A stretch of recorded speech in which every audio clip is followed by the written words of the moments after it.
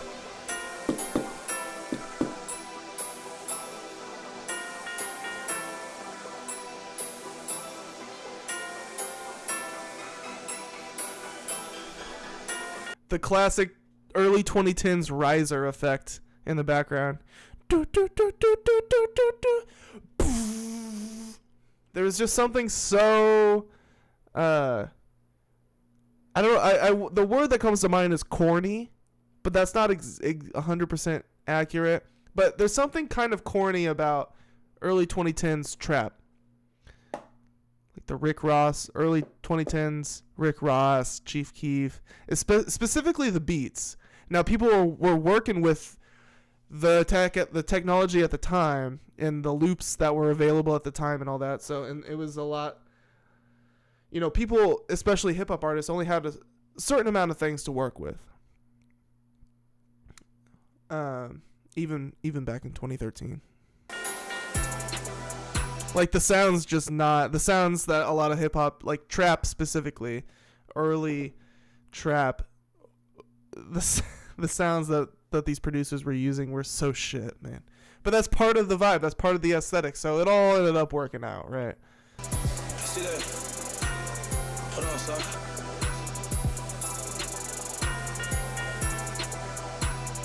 Salisbury, you know I'm Dream, baby. They like, so where you been, ass sucker? I've been buying guns for this shit, ass sucker. I'm all up this motherfucker like, get back, sucker. I'm gonna shoot your fucking ass, you ain't no damn cat, sucker. You ain't no damn Casper. Shooters pull up on your block. See, this 2 tracks in, this is so far like a great kickoff to the album, in my opinion. Chief is sounding more coherent, kind of, than I've ever heard him. And maybe that sounds silly because he's on drugs at this point. I don't know, but his flows are making sense. He's not too, at least on this track, he's not too like all over the place. Like it's kind of streamlined. He's on rhythm here. It's enjoyable, but he's still got his signature like slow flow, his slow flow.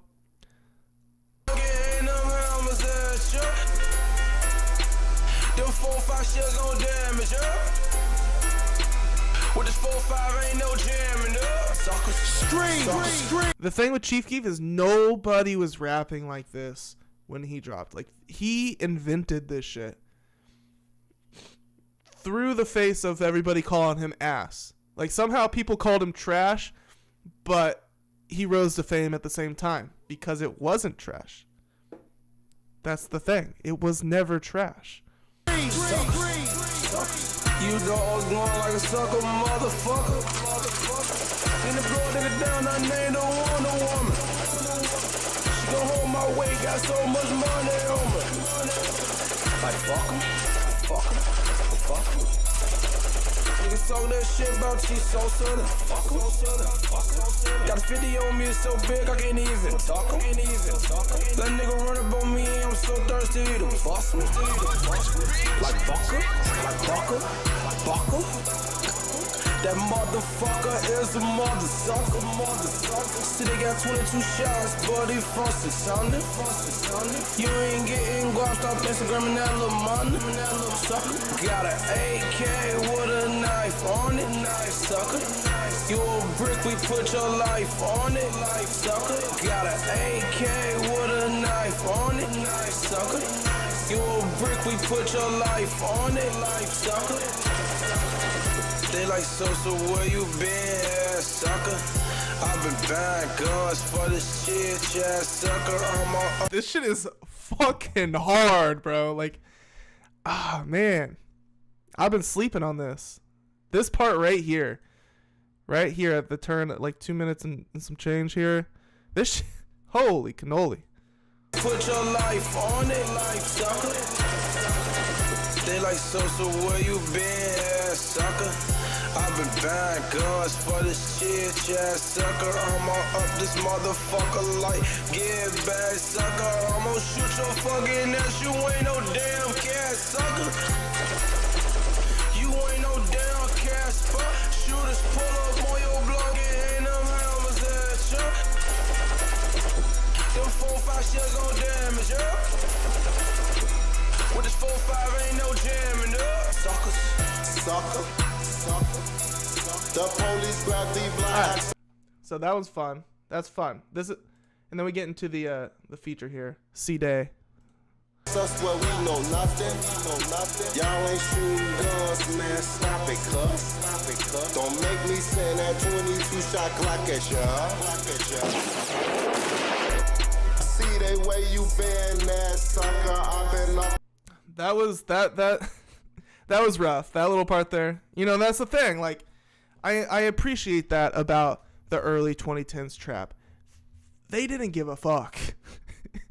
If that shit skips a beat or something, I mean, that happens a lot. Fuck it. You know, they don't care. Some of the times. Like these producers here. I guess DJ Scream. I don't know who produced it, but still. They've become tropes at this point, like that riser effect. It's good stuff. It's all aesthetic now. 22 shot Glock at ya. Like that was not. Those gunshots were not on beat. Oh man, I wish I could just not give a fuck that much and still make it. No, it doesn't happen like that nowadays. It just doesn't. Unless you're like, I don't know. Who could get away with that? Skipping a beat? What producer could get away? Like JPEG Mafia, I guess, or something? I don't know. See they way you been, that sucker. I've been up on old block, but bitch, I'm from 600. Catch his ass, that's his ass. Smoke his ass just like some ganja. Dumb fuck, shoulda ran, but his ass wanna runner. I ain't playing, just saying. Got K's in the van. When it's mans, leave him land on the ground, wait stand. On my mans, I put 15 in a nigga head. This is the lowest part of the 3 songs I've listened to so far. This is the lowest part of the album so far.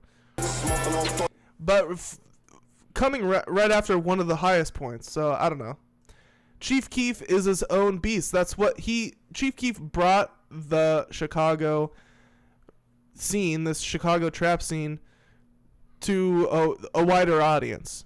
Because most of these guys were not good. Let's be honest. Okay. They're about to leave. They are about to leave. So, let's continue with this. I'm skipping to the next song. Young Land on the track.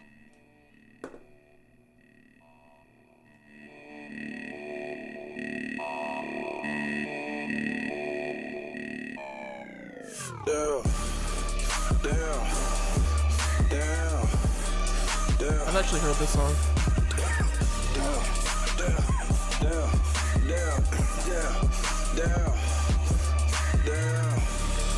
Damn. Damn. Damn. Damn. Damn. Damn. Damn. Damn. Remember selling blows at my grandma's house. Now I got enough money to grandma's house. Try to rob me, I'ma pull that Nina out. It's extended so the clip stick it out. You little Mickey Mouse, don't be snitching now. Cause I send my hitters to come chase you down. Nina told the doodle and she'll dick it down.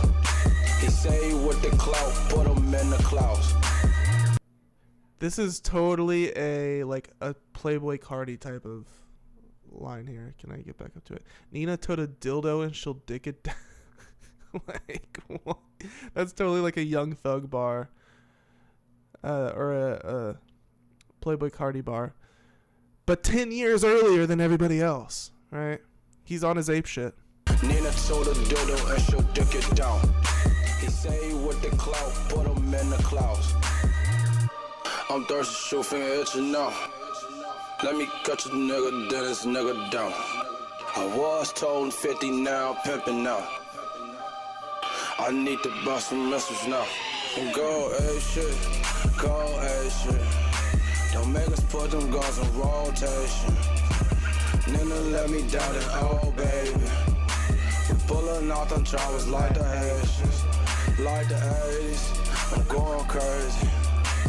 All this guap, all this phones, baby. A lot of shots and all these guns, baby. I know you wanna have my son, baby. This one you can really hear how Lucky was influenced by Chief Keef, which Lucky emulated this album cover for one of his own albums. So very much inspired by Chief Keef, and this track you can hear how Lucky was inspired by this for sure.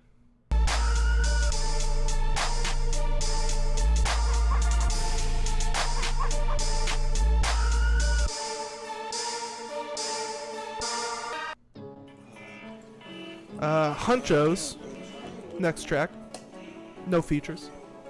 Hunchos.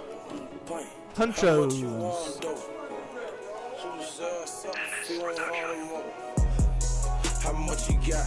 I'm gone though. Tell a nigga call my phone, Come through beating dirties like some Congo. This nigga better hold my gun, bro. I need him. This one sounds like it's produced by what's his name? Oh, I'm gonna fucking blank on his name now. Jesus Christ. Let's see. I can find it real quick. Oh, Zaytoven. Yeah, this one sounds like it's produced by Zaytoven. I didn't hear the tag though. Usually you'll hear his Zaytoven. Don't you want? He better want his honcho. I got pulled over doing a honcho. Off 100 blocks, pocket full of honcho. I'm off this dope, I'm on the Pablo. Walk in the mall like fuck it. I buy everything I wanted. Cause I remember when I cut it. One of these vocal takes here had it sounded like somebody walked into the room. Cause I remember when I cut it. Well, now I got them honchos. Walk in the mall. Yeah, right there. I'm off this dope, I'm on the Pablo. Walk in the mall. You can hear somebody open a door and walk into the vocal room or wherever he's recording the vocals, because it sounds like he recorded each bar individually, almost like he was punching in for a lot of these. So, why not just re-record it? I don't know. It's funny. I mean, it adds to it, so maybe it was a conscious decision. Walk in the mall like I'm off this dope, I'm on the Pablo. Walk in the mall like fuck it. You can hear it pop too. You hear it clip. Pablo. Walk in. I would love to know what happened there. In the mall like fuck it. I buy everything I wanted. Cause I remember when I called him. Well, now I got them honchos. Song is very repetitive. There's not too much going on in the beat. The piano is not carrying like the producer maybe thought it was, but it. Money long, like and Chief Keef's performance here is less than stellar. Let's just say that. You think you got them honchos? Believe me, boy, you don't need one gold there. Gloss 76 so rare. Okay, maybe we got a beat switch here. Maybe this part's better. I'm going crazy like my auntie Sonya. How much you got? I'm gone, though. Gone. Tell a nigga call my phone, call my phone. Come through. No beat switch. Just doubled up on the vocals. Should have had doubled vocals throughout the whole thing, in my opinion. I'm off this dope, I'm on the farm, bro. I got pulled over doing a honcho. He got pulled over doing a honcho. I'm guessing that's going 100 miles an hour.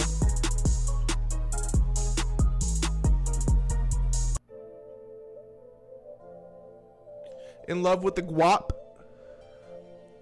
Guap. As you can see, evidenced by the album cover. Hey, guap. Girl, you is my baby. Girl, you is my baby. I gotta smoke some weed, cause girl, you drive me crazy. Man, I wish a nigga try to take it. 30 shots all to his brain, yeah. Cause I'm in love with the guap. I'm in love with the guap. I'm in love with the guap. I'm in love with the guap. I'm in love with your guap. I'm in love with the guap. I'm in love with your guap. I'm in love with the guap. I'm in love with your guap. I'm in love with your expert songwriting here. guap. Let a nigga try to take you, better come with his Glock. Better hide 30 shots, cause I got a 50 shot. And this motherfucking Glock, let it motherfucking pop like bop, bop, bop. At a op or op dot. Let any op try me back, any op drop. I don't care about no dollar, I don't play about my guap. And I pray that she don't leave me, cause I fucked her off a lot. Remember posted on the block, running from them cops. Rocks in my socks, Glock on my house. Now I'm a young rich nigga named Sosa, baby. I love the guap like I love KK. Girl, you is my baby. Girl, you is my baby. I gotta smoke some weed, cause girl, you drive me crazy.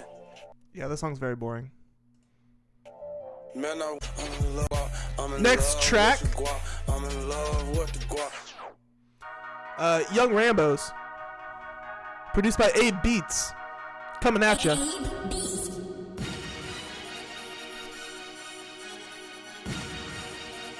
But I was trying to play me like GTA. And she be a hoe. Could have cake all over her face. Cause I get it like it's my birthday. None of this trying to play me like GTA. She be a hoe. You gotta love that mixtape production, early 2010s mixtape trap production. You gotta love it. The horn section, dude, the MIDI horns, all this like just robotic MIDI with, you know, the tools weren't easily like the easy tools that people use nowadays to humanize MIDI and all whatever plugins, the infinite amount of plugins. A lot of that shit didn't exist in 2013, and if it did, it was expensive as hell. So, you know, a lot of these mixtapes, like low budget projects from that era, they sound like shit. But that's the beauty of it, man. That's the beauty of it. And truly, this beat is nice. It's just the instruments themselves are not.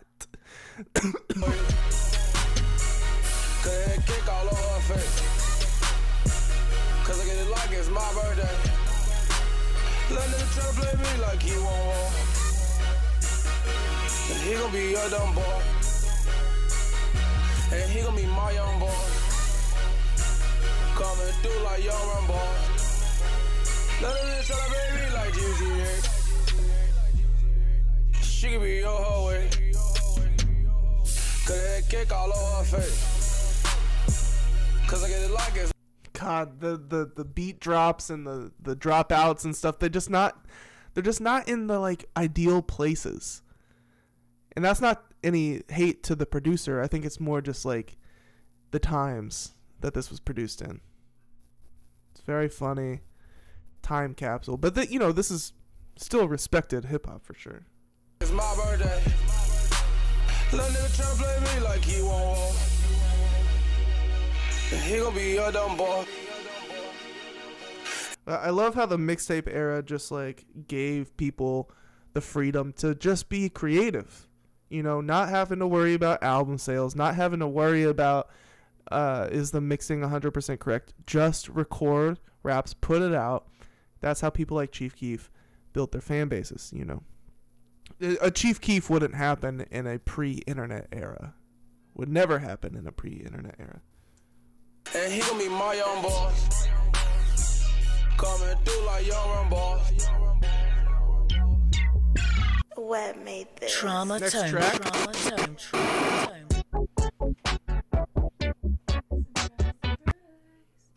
Wait, what are you doing with that? I'm going for a walk. Okay. Bye. All right. This is Blew My High. I may have heard this song actually too.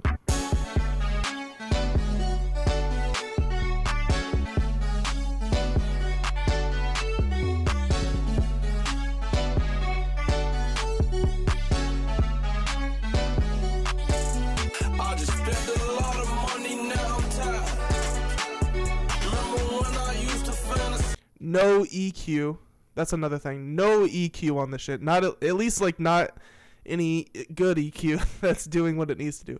Like these two instruments are clashing with each other so bad. Or these two loops. Got this nigga with me, you know that she alright. Blow a nigga down, do or die. You scared to go to church, bitch, kumbaya. The pistols get the bus and booyah. You ain't with the glue gang nigga, who are y'all? Started touching my phone, this bitch that blew my high. This bitch just blew my high. And I was high off all of these drugs.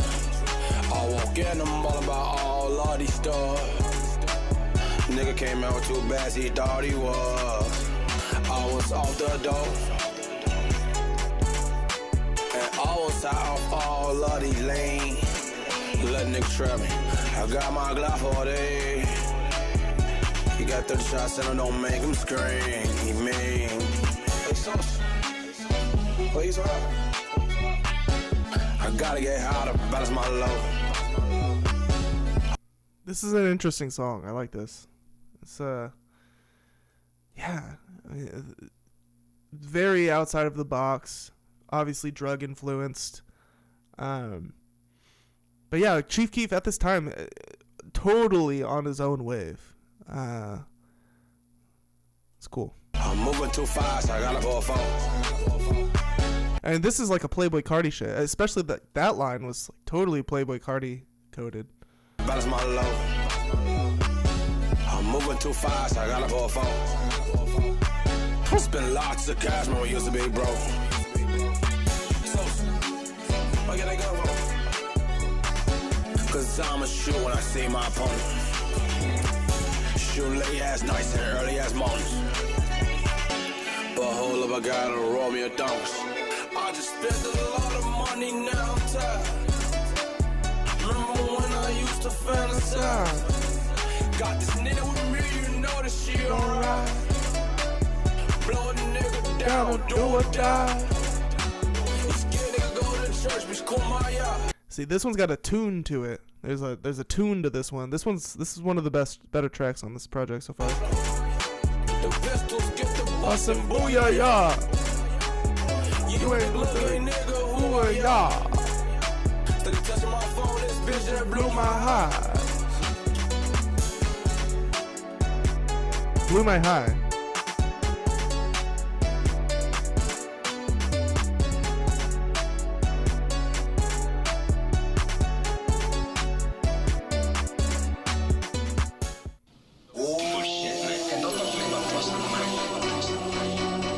You know what you should listen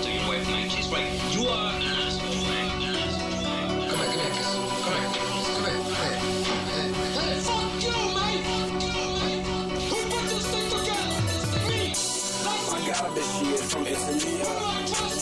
Smoking on this earth, this gas and shit be filling me up. Me featuring Tito. You think it's your time, but it could be up. That's why I got a dirty on me, nigga try me, they could be up. Tell I'm slow after I'm for the lane. I love that girl like I love KK, it's like I'm doing it to me. Shit, my bank account looks like no to me.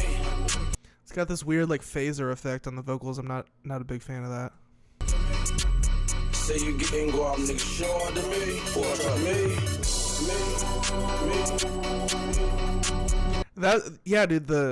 These beats, they always had this like it was missing frequency information, like phased out kind of quality to them. Especially this one. Oh my god, like it sounds like they layered the wave file on top of itself or something. I don't know what happened here.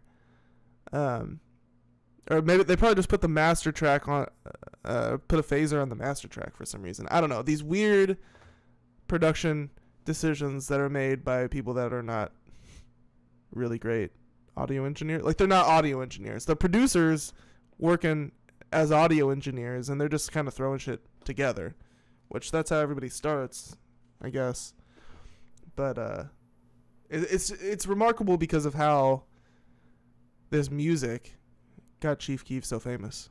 Like Tony Montana, who I trust me. But it's still my soul, so the last Tony. I know niggas plotting, I know they want me, but it's hell on me. I got some niggas in that cut ready to blind me, homie. And they don't give a fuck about your family, homie. Bitch, I'm glowing all up, put the cameras on me. Bitch, I'm on my this social, no Capone on me.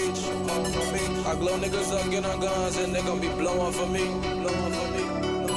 Always tryna disguise how you knows me. You got a pistol, nigga, blow it at me. You know I'm fancy. I got a bitch, she is from Italy. Smoking on this earth gas, shit be filling me up. You think it's your time, but it could be up. That's why I got a dirty on me, nigga try me, they could be up. Tell I'm slow after I'm for the lane. I love that girl like I love KK, it's like I'm doing it to me. Shit, my bank account looks like no to me. Say you getting guap, nigga, show it to me, or to me.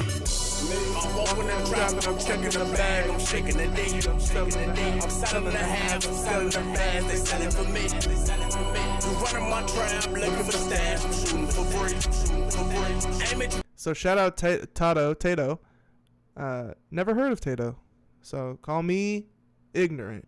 But here I am learning about Tato. This verse is good. Tato's got a better verse than Chief Keef on this song. Chance to shoot at your head, you fall to your knees. Niggas be like, from a verse from Tato gon' cost me a G. House like the mall, took the bitch there and I bought her some D. These niggas, they watching these bitches, they watch ass all on me. Pop up the cut and light his ass up, hope he gon' fall on me. Pick my little guys up, take the ass shopping and it's all on me. Just came back from another show, all they got them hundreds on me. Got a club and a bitch here, friends come through, bitch, body on me. I tell that bitch to ride it fast, like a Ducati on me. I got a bitch, she is from Italy. Smoking on this earth, this gas and shit be filling me up. You think it's your time, but it could be up. It's pretty catchy. The hook is catchy. I like this. I mean, this is a what is it? Smoking on this earth, this gas and shit, it be filling me up.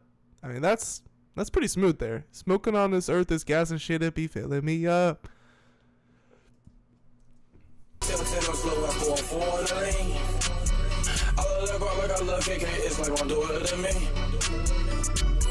Shit, my bank account looks like no to me. Say you getting guap, nigga, show it to me.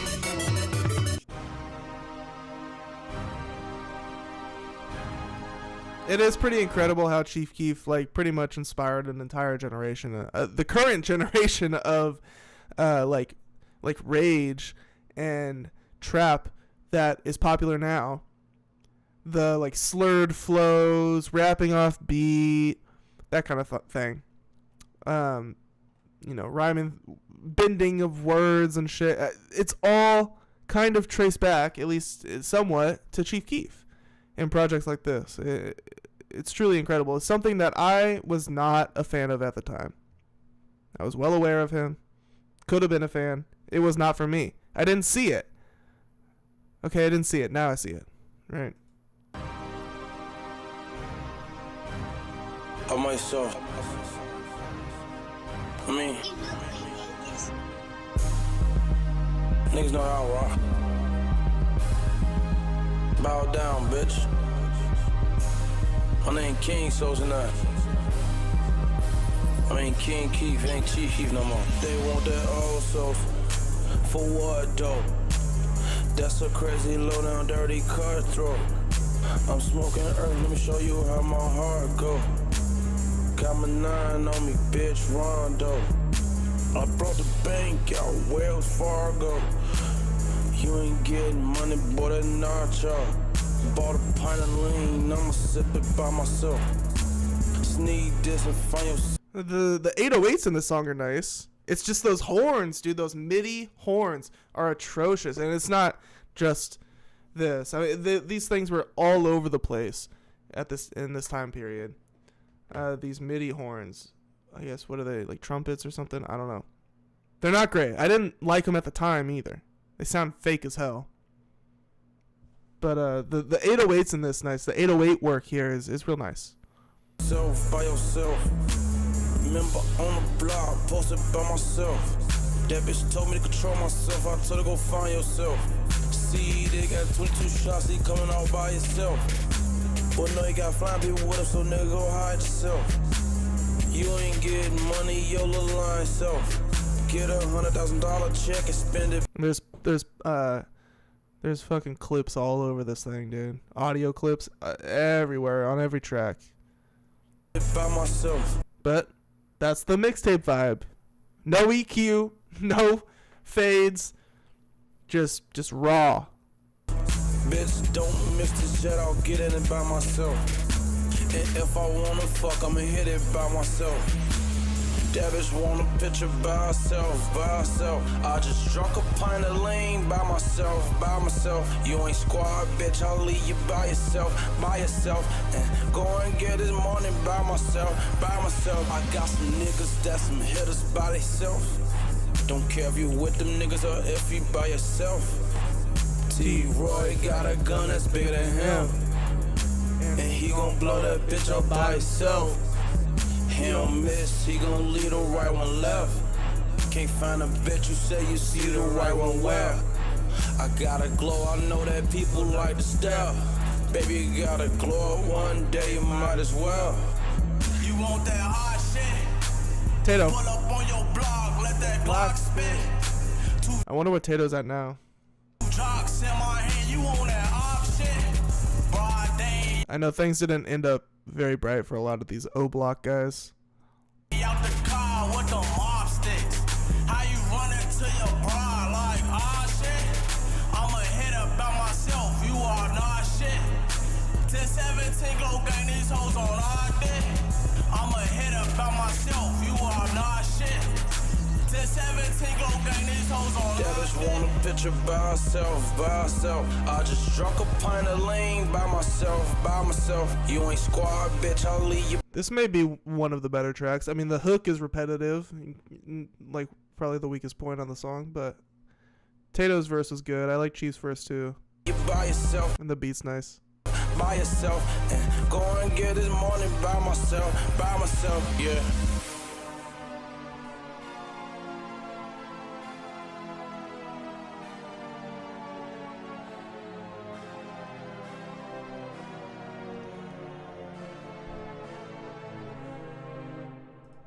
So we got 6 songs left.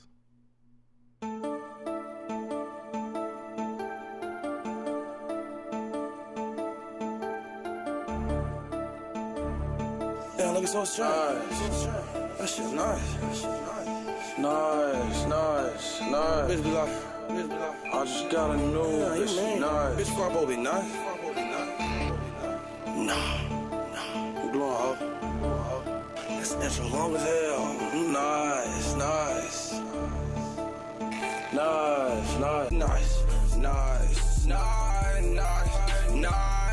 All right, first bit of auto-tune here, okay? I'm actually welcoming this auto-tune because I want something else happening here. I'm sipping on the 30 Springs. I got a nice gonna take it like 50 Valencia. And the auto-tune is in key too, so it sounds all right. A lot of auto-tune, especially at this time, was real bad because people don't know how to put it in the right key. I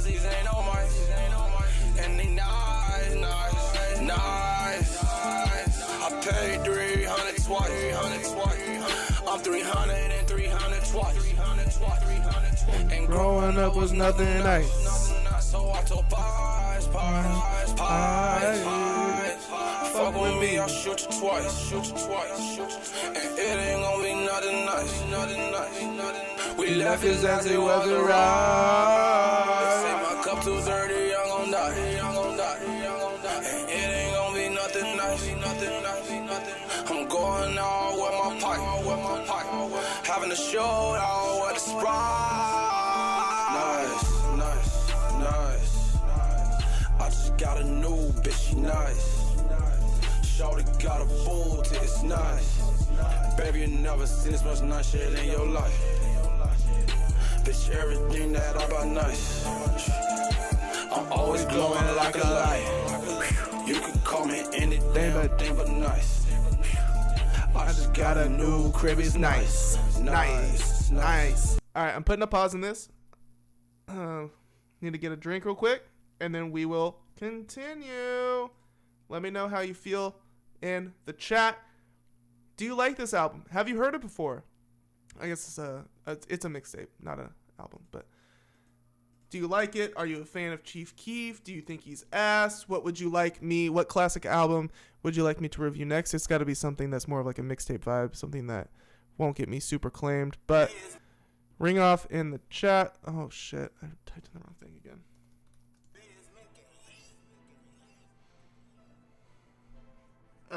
Track number 11, Salty.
Plus I'm getting a lot of money. I ain't never hungry.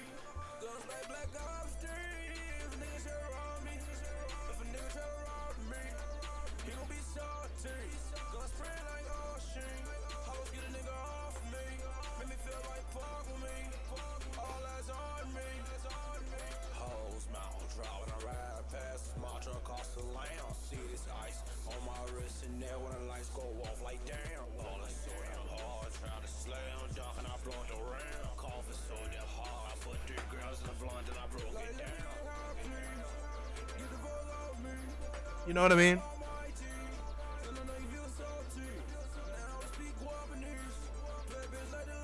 This one's fun. It's kind of fun.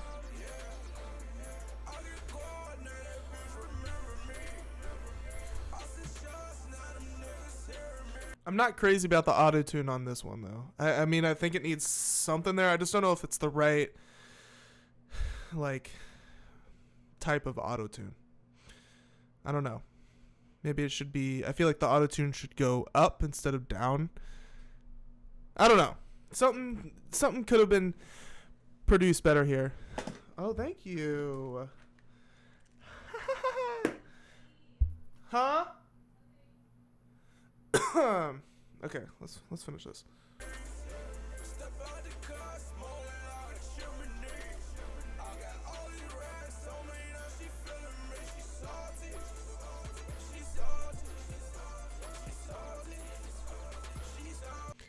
To be honest, I didn't know that salty was an expression back in 2013. I guess it was. I feel like it popped out. I feel like that popped off as an expression later. Like, I don't know. Like, was I saying salty in 2013? I don't think I was. I think that was like a 2016, 2017 thing, but who the hell knows? It's probably been around for decades, that term.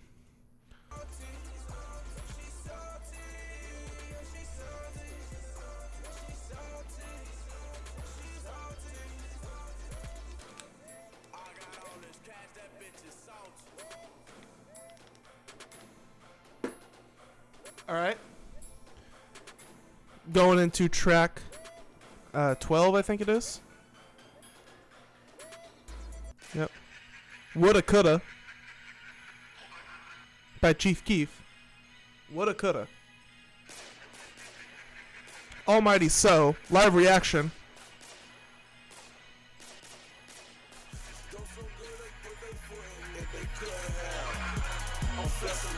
Want that bitch on wooden hair. Baby, say your handsome, girl, you should have. Check my pockets, different than my other half. Niggas always talking about what they coulda did. Man, these niggas always talking about what they shoulda did. And what they woulda did. And what they coulda did. Don't give a fuck you shoulda did. Got some niggas in the cut that shoot you dead. And they gon' do you bad. They shot you cause you made the wrong move and you knew you did.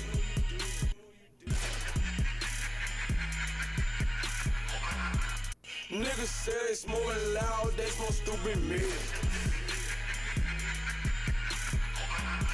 Dude, the chops on that were so just like lazy.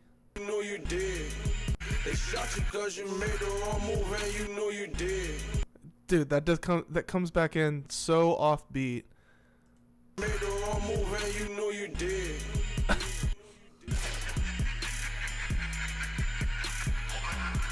Niggas say they smoking loud, they smoke stupid mid. Man, these niggas always run their mouth like some stupid kids. Now she put my dick in her mouth, I leave that little hoochie scared. Cause I can't trust and try to set me up, I'ma shoot the stupid bitch. Go so good they put their foot in it, they couldn't have. I'm flexible, watch that bitch I wouldn't have. Baby say I'm handsome, girl, you shouldn't have. Check my pockets, be a friend of my other half. It sounds so bad, dude. Who produced this, man? I want to know the producer, because that is... They could have been a good producer, bro. Let's see. I gotta know. On this one specifically. Who... in their right mind, Jack-O-Lantern, bro. Jesus, I wonder what his other work is. By the way, Pokemon Legends ZA comes out next week. Shout out. But Jack-O-Lantern, what else has he produced? Nothing. Literally just one song. Oh wait, show all songs by Jack-O-Lantern. He's got a... Oh, never mind. So yeah, just a couple solo tracks and then Woulda Coulda by Chief Keef. Freestyled including a chorus. Okay, I'm not going to listen to that obviously, but just curious. It checks out. This is the only song he ever produced. So. Man, these niggas always talking about what they should've did. God, that one was really bad. The production in particular.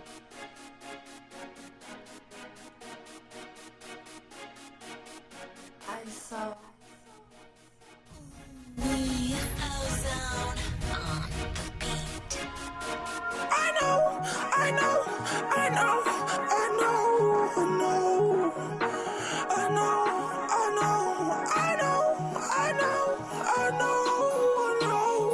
Is this 645 AR? This is like 645 AR.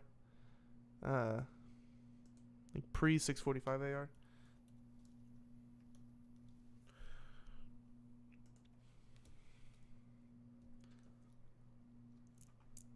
That's the high pitch rapper, right? 640, yeah. For the trap. This guy. Oops.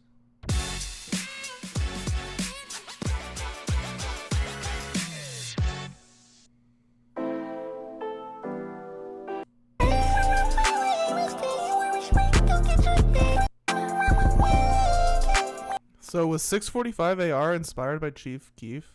Was his whole persona inspired by I Know by Chief Keef? One Chief Keef song? I know. It could have been. For all I know. I know. For all I know.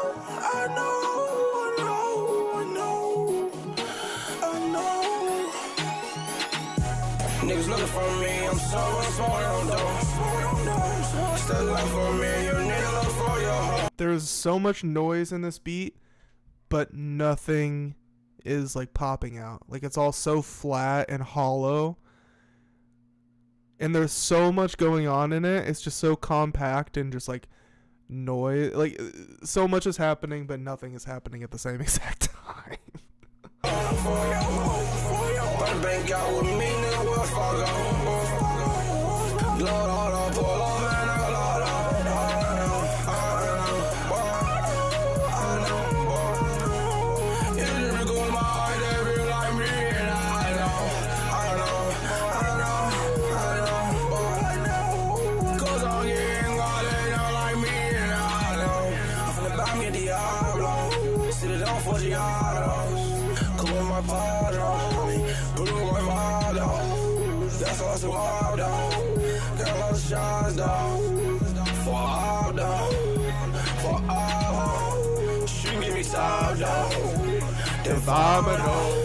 Pull off that Mario. Jesus, are you blessed? Rich Jerry sound loud, no. I'm freestyling, no. Turn my clothes, I ain't lying, no. Unironically, still way better than the Absol freestyle that we watched earlier.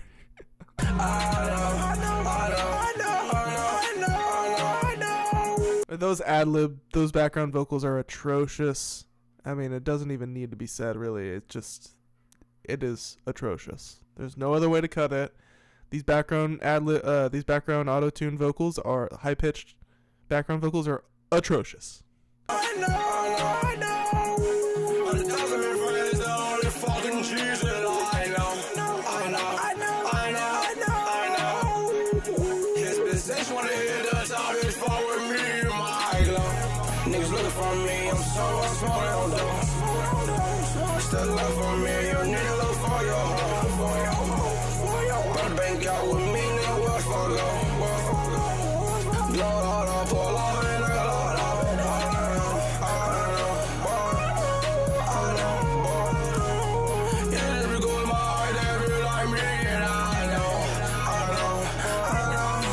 This one's not as bad. As a whole, the song is not as bad as some of the others. It's still like on the lower end of order of best to worst tracks here, but it's not the worst, I guess.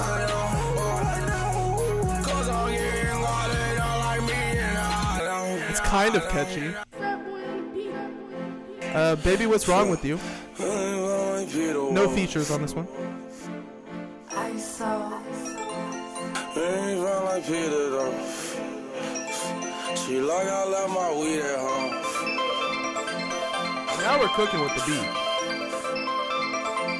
So see me, you need my folks.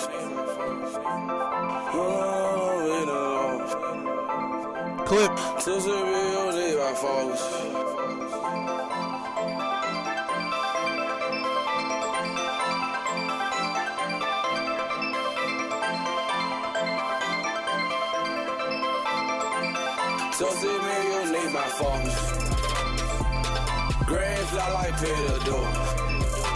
Why did I mean like obviously the better producers are going to be more expensive or harder to come by, so but why not just make the whole album with the good producers? Why the fuck is what was that guy's name? Jack-O-Lantern? Why the hell is Jack-O-Lantern? Why did you give him a spot on this? I mean, I don't know. She like I love my weed home, can you get me stoned? Baby, that is not an excuse. So what you wanna do? You ain't gotta roll one, baby, you roll a few. But I ain't gon' smoke with you. Stay asking me what I'm on with you. Baby, what's wrong with you? Baby said she on me glue. She on me glue? My dirt stay on me too. And I should have movie too. Remember posting on the block. Fucking on one of my house. The other bitch tried to set me up. She gon' be stuck between the rock and this motherfucking block. My bitch bad, she terrible. Beat up bitch like Keita do. Foreign on my vehicles. And I gotta thank Jesus too. Now I love none of them, it's easy too. Remember they ain't even leave me too. Remember they ain't even need me too. Well now they need me too. To see me you need my phone. Green fly like Peter do. It's like a beat Lil Uzi Vert would hop on, for sure. This one's good. This is a good beat. This is like an album quality song. She like I love my weed home, can you get me stoned? Baby, that is not an excuse. So what you wanna do? You ain't gotta roll one, baby, you roll a few. But I ain't gon' smoke with you. Steady asking me what I'm on with you. Baby, what's wrong with you? Quite possibly the best song on the album. At least the best one since the beginning. Since like Suck Ape Shit. Last song titled Yesterday. Alright, once again, happy anniversary to Almighty So. Just so happens to be the 12-year anniversary. It was written in the stars for me to do this segment today. Did not even plan that. Yesterday by Chief Keef.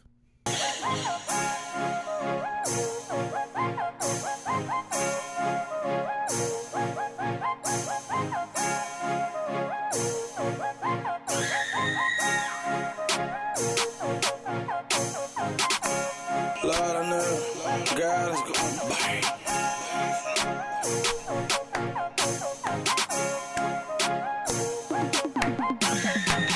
Fucking on these hoes, I'm swagging on these hoes. Lot of niggas try me, cat is gonna blow. I'm nutting on. The vocals are sidechained to the entire fucking beat. The vocals are sidechained to the entire beat. Whenever Chief Keef is speaking, the beat ducks down. All of it ducks down, and when he's not speaking, it ducks back up, and it's so distracting.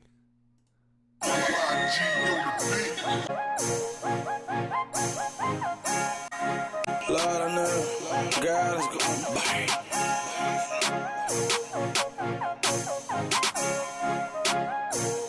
Hey, those orchestra string hits are those are pretty nice. Those are nice. They sound good. It sounds like a sample as opposed to MIDI. Fucking on these hoes, I'm swagging on these hoes. Lot of niggas try me, cat is gonna blow.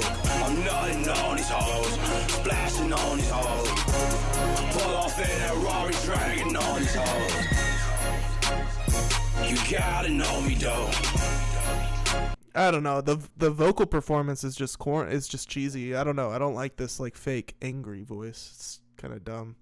My God is on me though. Well, he sounds. That's not that it sounds dumb. It's just not matching the beat. This is like a happy beat, a celebratory beat, and he sounds pissed. Just mood wise, it's not making sense. I'm still off these blunts from yesterday.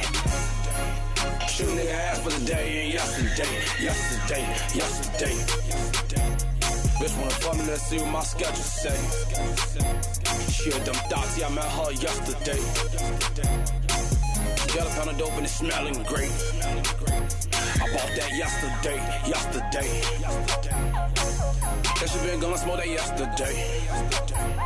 I remember posting on Front Street selling that, yeah. I remember that shit like yesterday. Fucking on these hoes, I'm swagging on these hoes. A lot of niggas try me, cat is gonna blow. I'm nutting on these hoes. It's just the vocal performance. It's so close. He could have done it. He should have done another try with a bit better vocal direction. I don't know, production with his vocals delivery. It's so close to being hard. Flashing on these hoes. Pull off in that Rari track. It still is hard. It goes hard. I'm not gonna lie, but I don't know. Maybe the vocals are not placed in the mix right. Like I feel like they can maybe just turn the volume down. Maybe that would help. Hanging on these hoes. You gotta know me though. My God is on me though. And I'm still off these blunts from yesterday. It's the damn side chaining is just not helping. So that's Almighty So. Shooting ass for the day and yesterday. That's Almighty So. And then it loops back to the start. How do I feel? What do I rate it? Let me think. So obviously it's dated. Like I'm not taking points away for it sounding dated because I knew what I was getting into. Placing it, it sounds dated, but it also sounds futuristic. So it's kind of like an enigma here. This is a good. There's something special here. There's undeniably something special to this project. People heard it when it came out. I was not one of those people. I wasn't a Chief Keef hater, but I wasn't a Chief Keef consumer at the same time. But now having this perspective with time and obviously the other artists that have blown up post Chief Keef and being able to hear how they were influenced, artists that I love now, Playboy Cardi, Future, Young Thug, etc. How I can hear how Chief Keef influenced them after listening to this. So with all of that in mind, I think I give this like a 6. A 6? I feel like that's fair. That's kind of just like a gut feeling. There's no real science behind that. It's just like, if it wasn't for the significance of Chief Keef and the influence that he's had, like the reason it's that high of a score is because of what has happened in the 12 years since this came out. Without that context in mind, this shit is like a 3. A 3, a 4 being a 4 would be generous. I could see myself on a good day giving it a 4. But that's from the mindset of like, hey, what if this is a brand new project that just came out with no context? With the context, it's a 6. Without the context, it's a 3 or a 4. And that's how we do it, people. That's how we're going to do the classic album segment. That was the first one. I guess I'm going to do that on every Scratched Up Live. I guess I could just do it every Scratched Up Live. I have an unlimited supply of classic albums that I can listen to for the first time. Practically unlimited supply. That was fun, dude. I like that. I'm still I'm gonna do new music reactions too. If I could hop on stream on Thursdays. If I could do Thursdays and Saturdays or Sundays, that'd be perfect. And it might even be, well, each episode could be shorter. Now I'm just thinking on the fly, but Scratched Up Live episodes could be shorter. I could do 2 a week, split up the stories, because right now I'm trying to squeeze like a fuck ton of stories into one episode, and I've been doing them all, but the episodes have been longer, which is fine. Long episodes, it's kind of cool to see a 4-hour episode, but what if I did 2 streams a week and split up the weekly news stories between those 2 streams? One stream is on Thursday nights for new music reactions, and then one is on Saturday, Sunday, or Monday nights with classic music reactions. This is you guys are witnessing the transformation of the Scratched Up Live stream right here. Quarter Day Recordings is evolving before your very eyes. I would like to do 2 streams a week. Now, I am in school. There's a reason that I have taken so long in between streams recently. It's because I just started the fucking semester and I have a lot on my plate.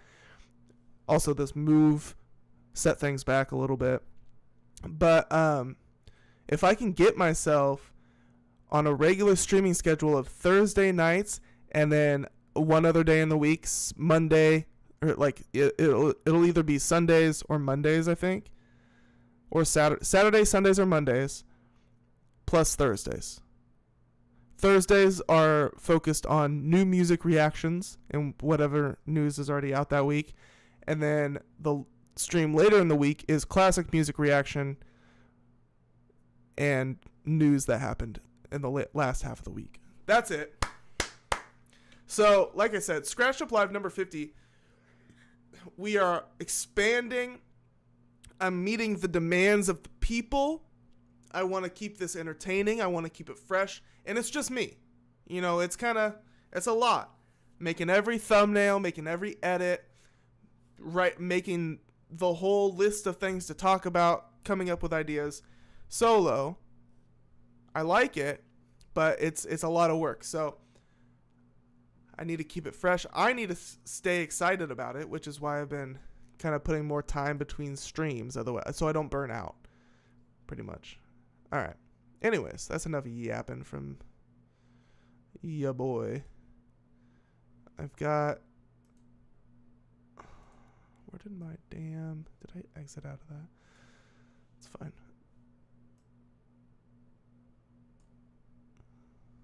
Pull up my docket here.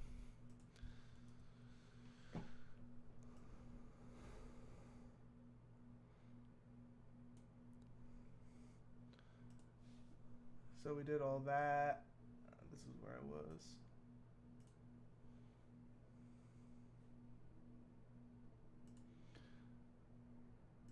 Okay. We're going to hit some of these other little quick ones.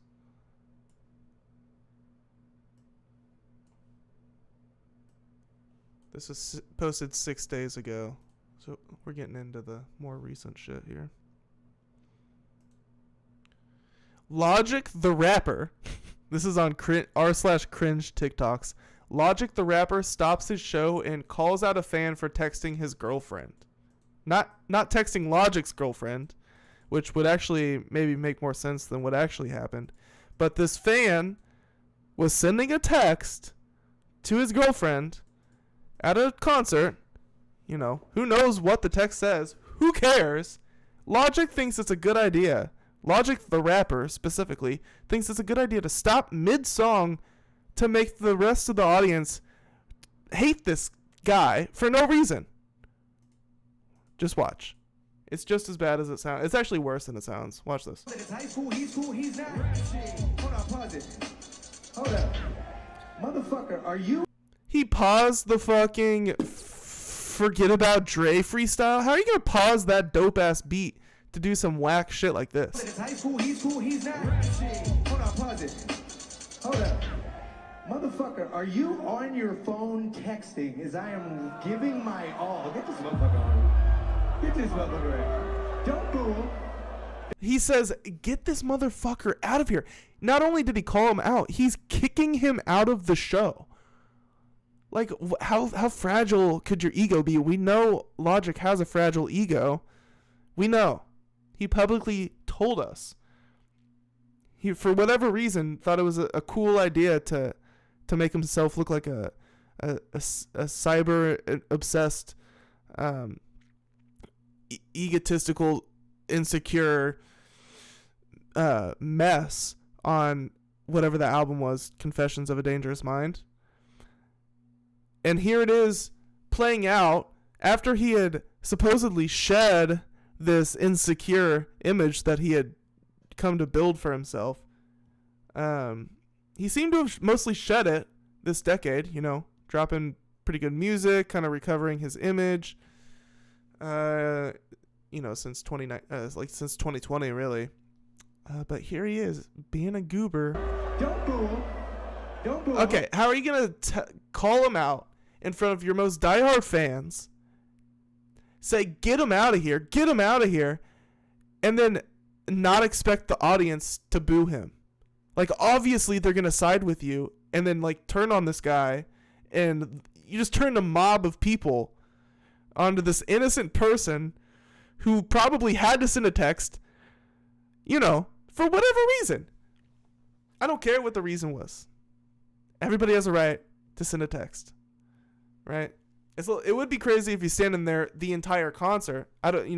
Granted, I don't know how long he was texting. I don't know if he was actually bored, if he never played any interest. But it doesn't matter, just like professionally, it doesn't matter. Logic has already been paid. Like, who cares? Like, the man is there. He's not holding up a sign saying, fuck Logic. It's just mad insecure. So let's play it from the top once again. It's high school, he's cool, he's not. Hold on, pause it. Hold up. Motherfucker, are you on your phone texting as I am giving my all? Get this motherfucker on. Get this motherfucker right. Don't boo him. Don't boo him. Don't boo him. Don't boo him. Who you texting? Who you texting? Your lady. Okay, good. All right. Okay. Okay, so you can see him on the screen. He's sitting. Who sits at a concert, though, for real? How are you going to be front row sitting? Did you say? He said, my bad. It's all good. It's your girl. Do you love her? Do you love her? Do you love her?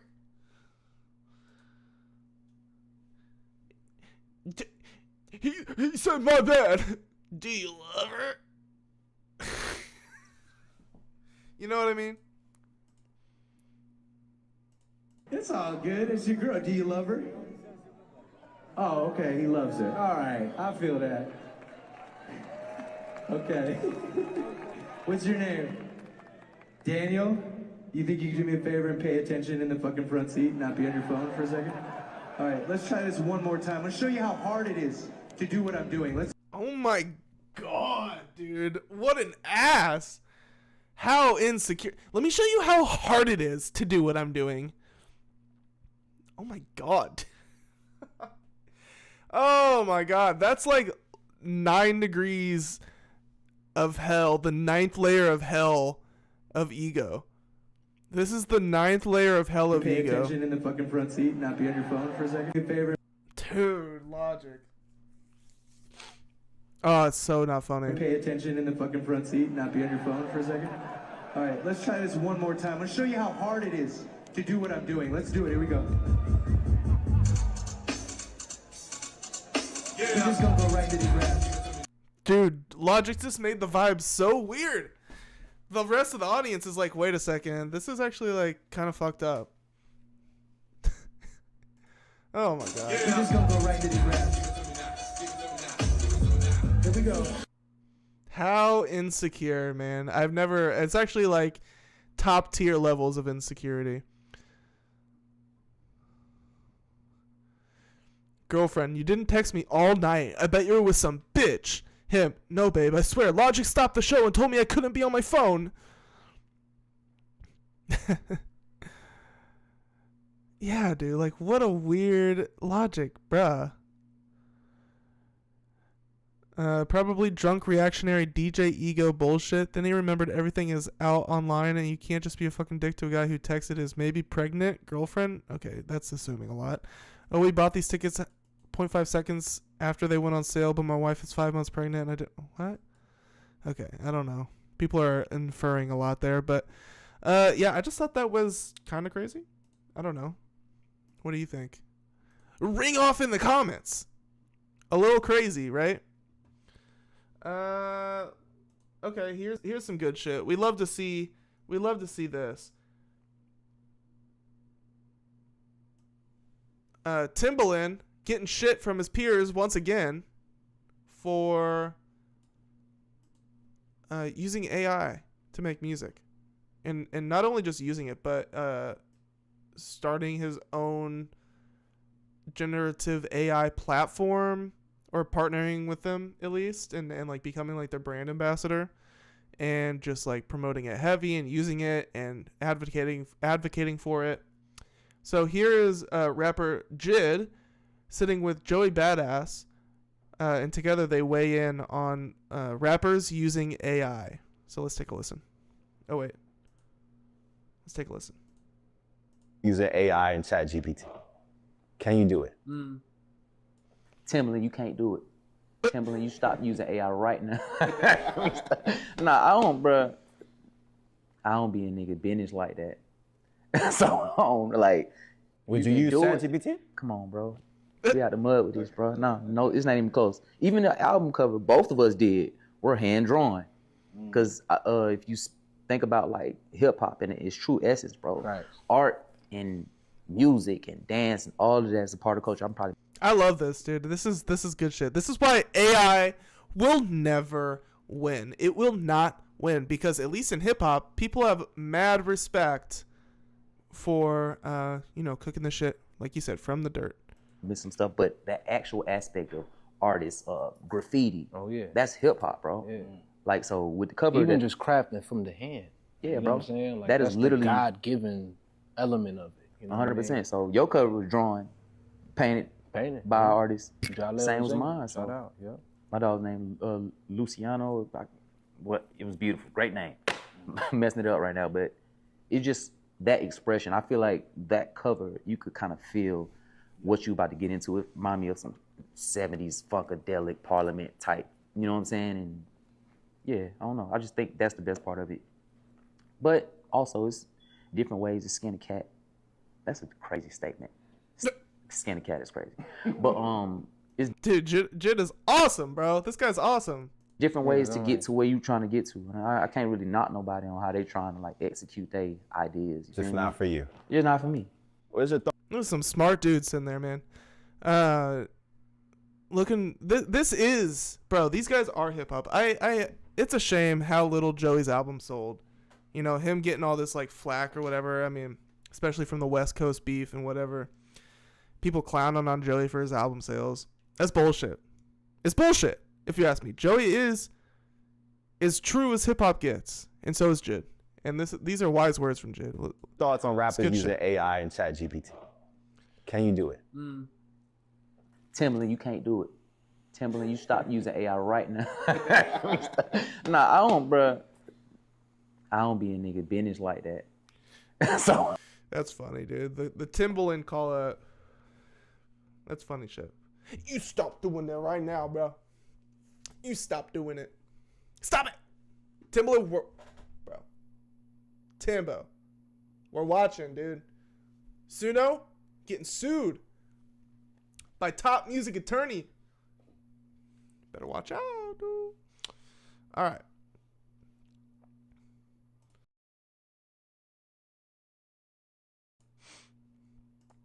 What's next? Blowing through these. What's next? Okay, so this is where we start getting, well, I mean, this one is pretty crazy. So Tim Westwood, English DJ, you know him from the BBC, I guess, music journalist, that kind of stuff, charged with 4 rapes and multiple sexual/indecent assaults. Right now, these accusations or allegations were floating around for a while, but I had forgotten about it. I don't watch Tim Westwood's content or anything, but I know him. I've seen clips, obviously, of big interviews he's done.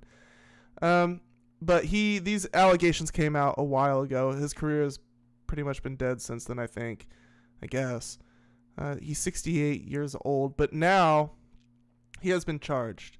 All right, so ex-BBC Radio 1 and former Capital Extra DJ Tim Westwood has been charged with 4 counts of rape, the Metropolitan Police has said. The 68-year-old has also been charged with 9 counts of indecent assault and 2 counts of sexual assault. The charges related to 7 women, with the allegations spanning from 1983 to 2016.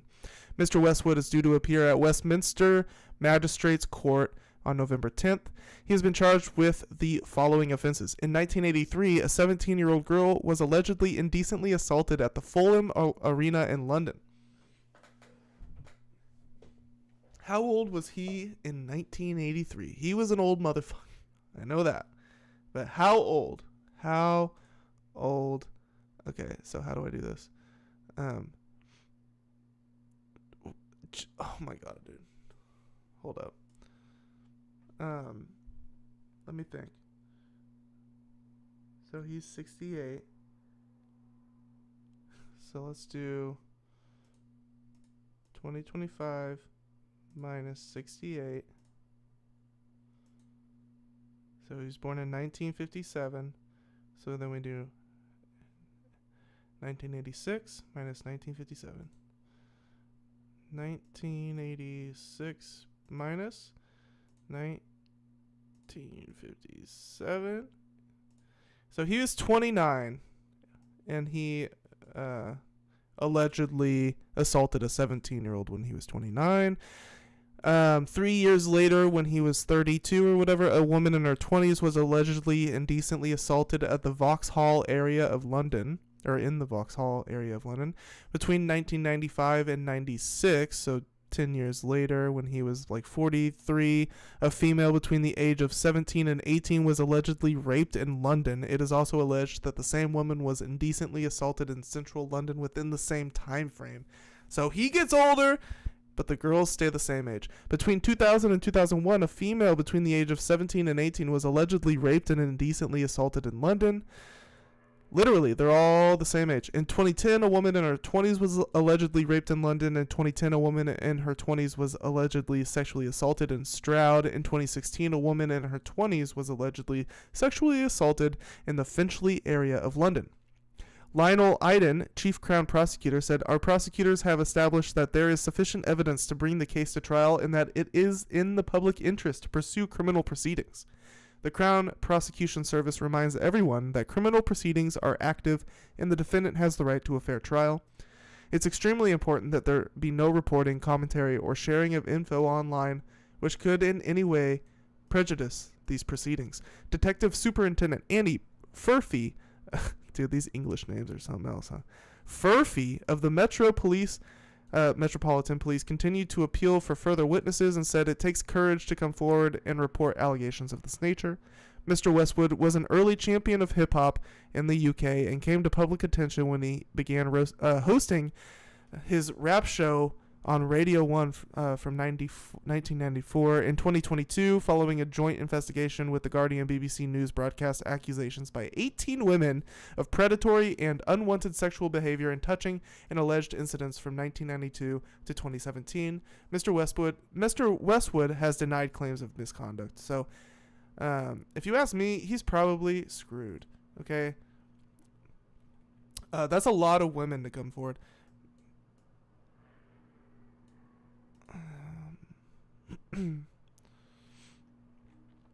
Top comment: it's always the ones you most suspect. So it's long been suspected that he's a creep. All right. Every fresher in the UK knows he's a creep and knows his type. The youngest black female he can find in the crowd. Okay. Edit. In the BBC, universities and clubs who hired him were complicit in this. They would hire him every year for Freshers Week and other events to DJ, knowing he was a creep because he didn't hide it. He would come to DJ and find the youngest black females he could and pull them into the DJ booth and then try to lure them back to his hotels. None of this was done in secret. We all saw it. And yet again, BBC The Pedo Club knew and still kept him on air. What's a fresher? Never heard of that term before. UK equivalent of freshman in college, which matches up with those ages we had seen. So, yeah, like I said, now it's all starting to come back in 2022 when these allegations first hit. People were saying the same kind of thing. It's like, yo, people that were around in the area, they know. They've been knowing. And he didn't hide his creepiness with young women. You know, he's half their age. I mean, he's double their age. They're half his age.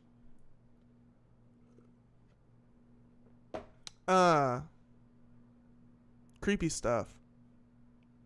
Big Bird. Oh, you're not seeing my screen here. Big Bird has no, he doesn't belong on this webpage. Poor Big Bird. Get him out of here. Okay. Moving right along here. Okay, this is big news. So I have to mention it because I covered it. I covered how there was a group of 20 professors and lawyers and stuff from some university in California wrote a letter to the judge in the Drake versus UMG case, practically begging the judge to dismiss the case because of the ramifications it could have on the music industry, on what can be said in lyrics, diss tracks specifically, hip hop music. It could have possibly set a dangerous precedent for free speech. Could have potentially destroyed hip hop as we know it, destroyed diss tracks as we know it, destroy the competitive element of hip hop. You know what diss tracks are, and you know that they're great. They help the culture thrive. They help keep the culture relevant outside of outside of hip hop itself. Keep hip hop culture relevant in the pop culture zeitgeist and all of that. The beefs are ultimately good for hip hop. Obviously, sometimes they go too far, and there's sadness that comes with that. But there's always room for growth. Always room for growth. And just 3 days ago, it was announced that Drake lost the defamation case. The judge dismissed it, just like that group of professors and lawyers from California asked the judge to do. I'm sure that petition to the judge, or whatever you want to call it, certainly influenced them to make this decision. So Drake loses his defamation case against UMG over the Not Like Us lyrics in the Southern District of New York. Here's a Blue Sky post about it. Screenshots of the court filings. Jeanette A. Vargas, U.S. District Judge. This case arises from perhaps the most infamous rap battle in the genre's history. That's cool. She is well aware of the context of this. The vitriolic war of words that erupted between superstar recording artists Aubrey Drake Graham, Drake, and Kendrick Lamar Duckworth, Lamar, or Kendrick Lamar, in the spring of 2024. Over the course of 16 days, the two artists released 8 so-called diss tracks with increasingly heated rhetoric, loaded accusations, and violent imagery. The penultimate song of this feud, Not Like Us by Kendrick Lamar, dealt the metaphorical killing blow. This song contains lyrics explicitly accusing Drake of being a pedophile, set to a catchy beat and Dude, she loves Not Like Us. That's so funny. Set to a catchy beat and propulsive bass line. Not Like Us went on to become a cultural sensation, achieving immense commercial success and critical acclaim. Both Drake and Kendrick Lamar have recording contracts with defendant UMG Recordings Incorporated. Drake alleges that UMG intentionally published and promoted Not Like Us, while knowing that the song's insinuations that he has sexual relations with minors were false and defamatory. Drake has brought this action against UMG for defamation, harassment in the second degree, and violation of Section 349 of the New York General Business Law. Before the court is defendant's motion to dismiss pursuant to Rule 12b-6 of the Federal Rules of Civil Procedure. Because the court concludes that the allegedly defamatory statements in Not Like Us are our non-actionable opinion, the motion to dismiss is granted. Thank God. Because once I read those lawyers' opinion about what this case could have on hip-hop, I was actually starting to get worried. I mean, Drake could have actually ruined this for everybody. It's like, I'm taking my ball and going home. Going home too. That kind of vibe. I don't know if Drake, what his exact intentions were with this case, but if that were the consequences or whatever of this, it really would have dug his career. Like, he would have been dust to everybody. People would have hated him. So honestly, Drake unknowingly is catching an L here, because if he won, he could have fucked up hip hop for good. People would be taking each other to court over lyrics and all that, but we don't have to cross that bridge for now. We can still diss. Y'all, rappers, now's the time. Release your diss tracks now. Now's the time to celebrate. Legal standards. To survive a motion to dismiss, a complaint must contain sufficient factual matter accepted as true to state a claim to relief that is plausible on its face. Okay, that's just... So here's Kendrick gloating in the comments. Not actually, but, somebody posted a gif of Kendrick gloating. It's good stuff. It's all fun, right? Well, it was. It was all fun until Drake, Drake had to make it all serious or whatever. All right. I got another article here about it. Oh, yeah, I wanted to talk about this vest he's wearing. Look how hideous this is. Zoom in on it. So it's got all these patches on it, this leather vest, which is just ugly in and of itself. This big buckle. It looks like a Confederate flag almost. This buckle there. I don't know if I can zoom in more. Oh, I can. All right, look at this. Confederate flag coated buckle. C4. Cringe. This says testosterone. Just testosterone. And then this little patch, this big patch here, this vertical one says, "Have you had your shot?" Have you had your shot?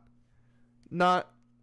It doesn't matter your age. Doesn't matter who I'm talking to. Have you had your shot? Are you loosened up for me? Fertitta, Modelo patches. I'm not a fan of the mirrored patches. What is... It's so tacky. So, that's my 2 cents there. Let's see what this article has to offer. Billboard. Federal judge dismissed it. And I can't read the rest. I can't read the rest, guys. Girls, people. So, that's that. Thank God. Right. Thank God. Alright. That's all of the little stories I have. How long have I been going? Let's see how long I've been going. It's been like 3 hours, I think.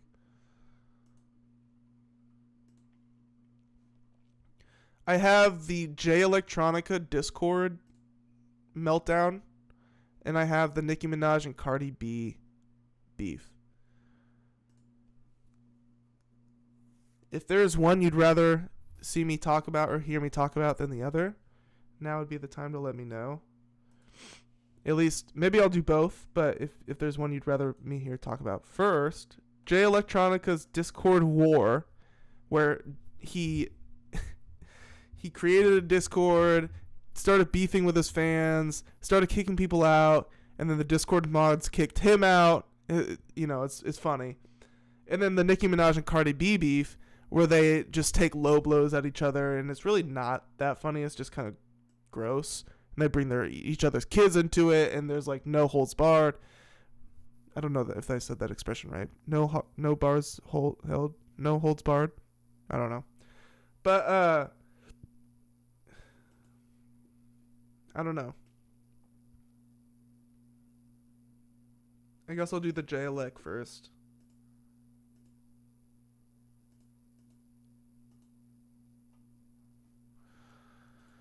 So, 7 days ago, Electronica postpones new album due to grieving the Diddy indictment.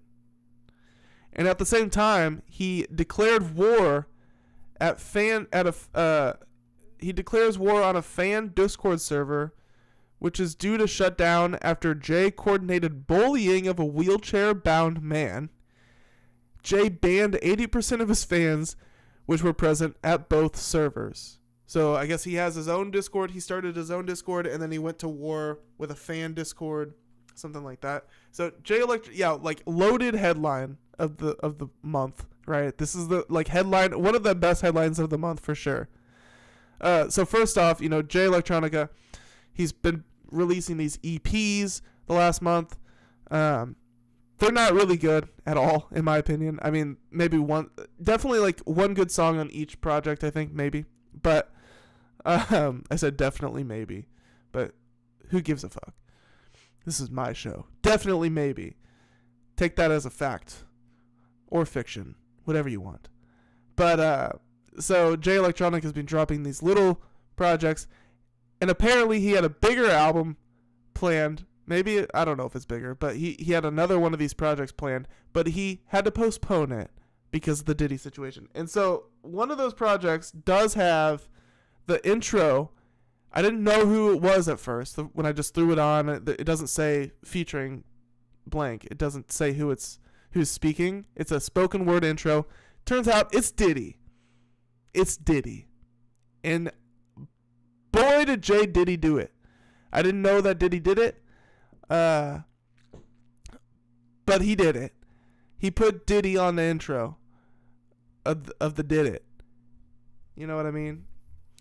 So that's pretty shocking, but I guess not, because he's publicly supporting Diddy and even postponing his album now because Diddy got 4 years in prison. So just a weird hill to die on for sure. And then Jay declares war at a fan Discord server, which is due to shut down after Jay coordinated bullying of a wheelchair-bound man. Now that one really throws me through a loop. Why? So Jay bullying a wheelchair-bound man was leading to the shutdown of a fan-run Discord server about Jay Electronica. So I don't know what the connection is there. It's not clear yet. And then Jay banned 80% of his fans, which were present at both servers.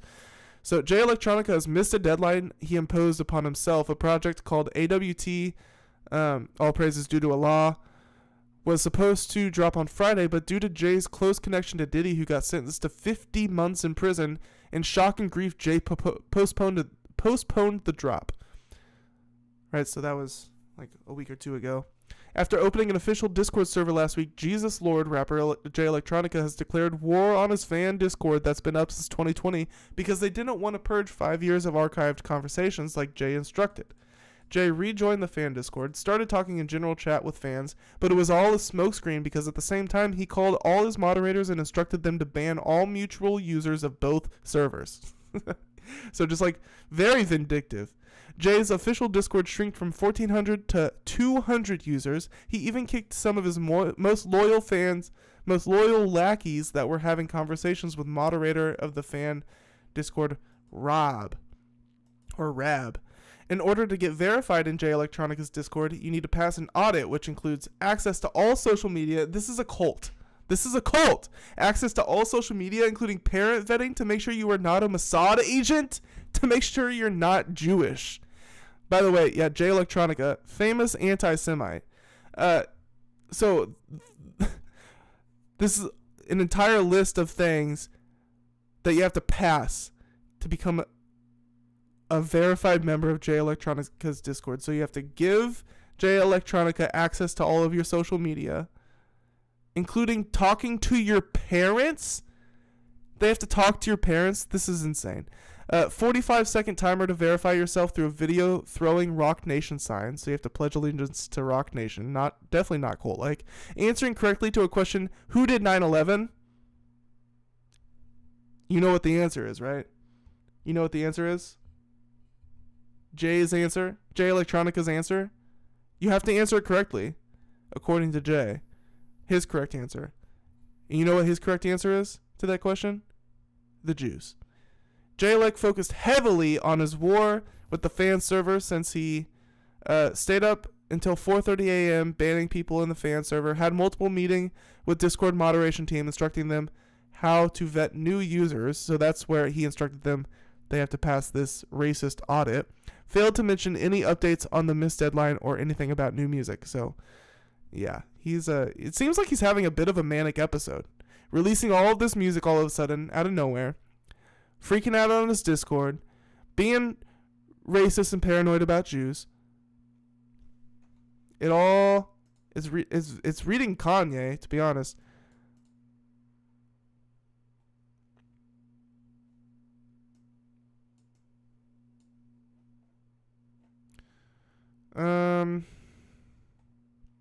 What in the mental illness is going on? He started a Discord cult. Not the first time either. He had another one 5 years ago around the Act 2 leak before he had a complete meltdown. Jay Electronica used to interact with all of the HHH users like a decade ago. Definitely had some weird shit going on. Anyone remember that boy Rab? Dude was blessed by Jay. He's even mentioned in the post. Yeah, Rab has been promoted to Discord moderator. Can you give some more context and backstory on who exactly Rab is? Sir, clearly not just a Discord moderator and someone who is legitimately in the music industry and has been for some time. No, he's a fan who met Jay after a show and had his name changed from Rob to Rab by Jay Elec himself. Oh, okay. Another person goes, I'm going to be honest, I haven't been involved in that side of things for a long time, but at the time I remember Rob was just some kid who interacted with Jay on Twitter, and Jay started calling him Rab. Dude was a teenager when that stuff happened. I didn't realize he was still involved. Crazy stuff. Yeah, that is crazy. What a come up, dude. There was one right around the collab album with Jay-Z too where he made everyone have a profile pic of their real face or get banned. Oh, so he's always done this weird Discord shit. He's been trying to start a cult. What's the story behind the meltdown? Was he on Discord before or after the leak? His server was set up a few days after the leak, talking about like around 2020.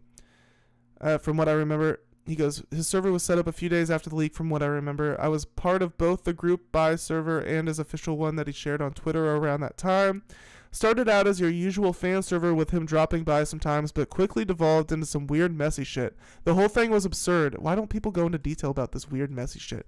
I remember him requiring others to set a picture of themselves as their profile pics, and one day he started arguing with some kid for hours in VC who set his PFP profile pic as a stock photo of a black woman. Feels dumb typing that, but yeah.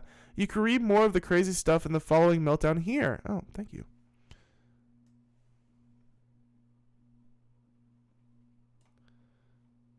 Okay. Jay Electronica Discord drama. Jay just nuked the server. How old is this? November 30th, 2020. So like almost 5 years on the dot. His Discord is honestly a pipe dream. He sits in there all fucking day asking people questions with @everyone. Every time he doesn't agree with an answer, he bans people. He also likes to introduce new rules. All avatars must be a selfie of you, must verify your real name in social media with the mods, and more crazy rules like that. So everything he's doing now, he's already done in the past 5 years ago. The owner of the server didn't agree, so Jay sent him these crazy DMs, which are now gone. He also banned someone just for saying he is Jewish. Oh, man.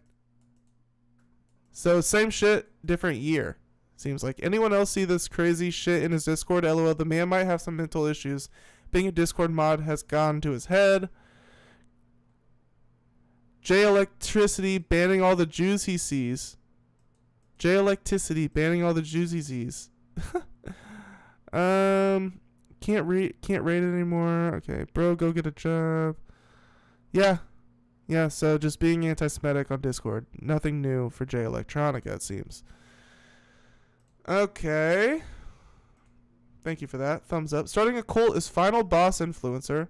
The 2020s have me saying what the fuck on a daily basis, and it goes from global politics and AI robotics developments all the way down to your favorite rappers and the company that makes official FNAF merch. Yeah. For those interested in Imgur album with recent highlights from Jay. This is helpful. Oh god, it's very tiny. Okay. So, I guess Baja Blastoise is him, right? Oh, no. No. It's not. This is a user. I'm calling Jay out on his bullshit, leaving the server at the end of today, and we'll create a new Baja Blastoise server if people want. Good afternoon. Yesterday, a fan attempted to join Jay's server. Part of Jay's unhinged demands are that each person who joins makes a video of themselves throwing up the dynasty sign for verification purposes. The fan is disabled, therefore it was taking longer for them to do that. So this is the wheelchair-bound man that sparked this drama this time. So the disabled fan couldn't do this video quick enough. Jay, being the 49-year-old man-child that he is, decided to mock and make multiple insults toward the fan and their disability. This is a fan who has seen him live and even rapped with him during it. I've come to the conclusion that being a fan of Jay and his music is no longer healthy nor fulfilling to my life. So, and this is like a super fan. Jay has made some of the most profound music I've ever heard. That doesn't give him a pass to be a complete douchebag, though. Mocking the disabled is the lowest a man can really go. It is childish, classless, and shows a lack of empathy, and it all stems from his own insecurities as a man and an artist. There are artists out there who are truly grateful for every single one of the fans they have, but not Jay. There are artists out there who have a creative vision and see it through to completion, but not Jay. There are artists out there who know and understand that criticism comes with the territory of creating art, and instead of being scared of it, they embrace it. Instead of creating their own echo chambers to hear what they want to hear, they look at all opinions objectively and look to improve, but not Jay. There are artists out there who don't use AI to make their music, but not Jay. Oh, really? I didn't know about that. I didn't know about the AI music, Jay Alec. In order to be a fan of Jay, we need to move all these goalposts, which apply to literally every single other artist that's out there. But what ends up happening is people become enamored with the mysterious, quote-unquote mysterious.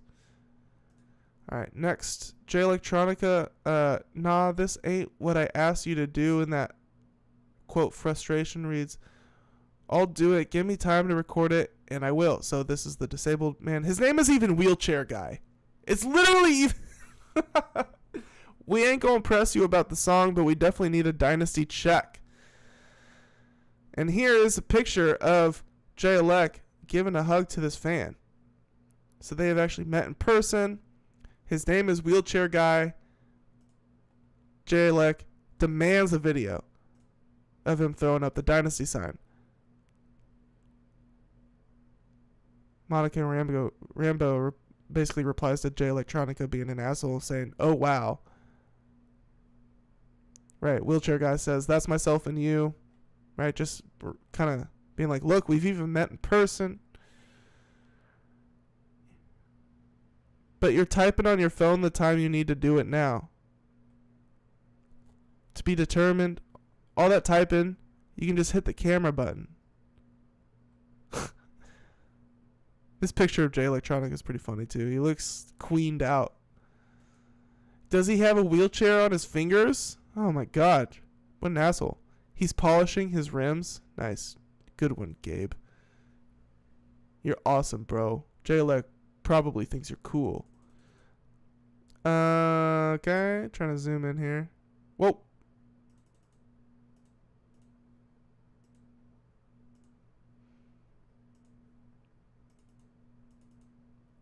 Nah, fuck him and his wheelchair. Oh my god. I'm not fawning over ignorance. Next time, try being a stand-up guy. So he's literally just making wheelchairs. Oh my god. Another post from Jay. Anybody can come back in through video checkpoint if they want to come back. A lot of typos in there. I'm going through all of these IG accounts like the Angel of Death. More typos. Somebody check him out in the video call screening room. Which one's you? Tagged a user. Almost like you had to use a translator on that time. What? Okay. More fans sending pictures of them with Jay. Trying to prove their loyalty. He goes, who did 9/11 in your opinion?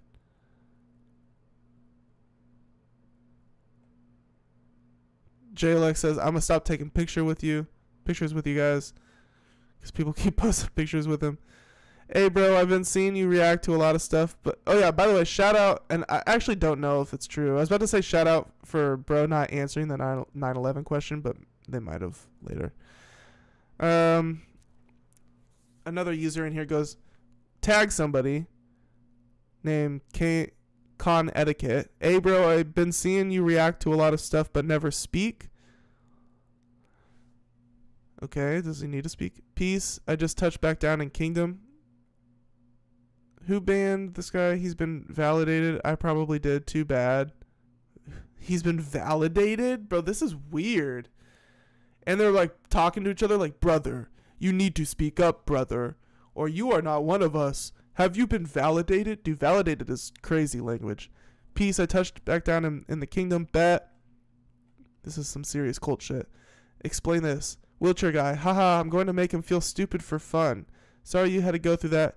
Yo, Macho, can you get me back into? I got a couple of things to say to Jay. Jay and Diddy. He got spies in here, so be careful. Haha. I never meet your heroes. Yeah, people are pissed at him in his own Discord. Muslim? I'm not. I don't follow a specific religion, but I believe in peace, love, and God above all else. As to your earlier question, I think America needs to separate from foreign influence and focus on the people who need help here. They're talking about Jews. I have to admit, though, y'all, it's still not the same brother in the wheelchair from the video. Huh? Okay. Nah, fuck him in his wheelchair. Banned for calling out the bullshit. Of course. Deserved. Okay, bro. Does Jay have Palantir in his server? You either bow down or get your head chopped off over there. I'm disabled and in the video. Did they smoke you too? Hope not. Says Black Vegeta. Here's the explanation. Tinder.com/view/sewer New York meme gif. When was the last time you spoke with Rab? Says Jay Electronica to at Rosewood. The last server, 2020, ain't nothing for me to hide, brother. Dude, he's pressing people. But I saw you talking to 4B Rab in the other server yesterday. Oh, so 4B is Rab. Oh, no, 4B is some cult title. God, this is so weird. They're checking, validating folks. This your folks? What's your IG and other socials? Please post here. I've had it since high school over 10 years ago. Might be time to grow up. It's childish, I know. I got the flower arrangement ready just in case. Send us a video right now telling us about yourself and your day. And then throw the rock. Just some hi guy. Who did 9/11 in your opinions? Asked Jay.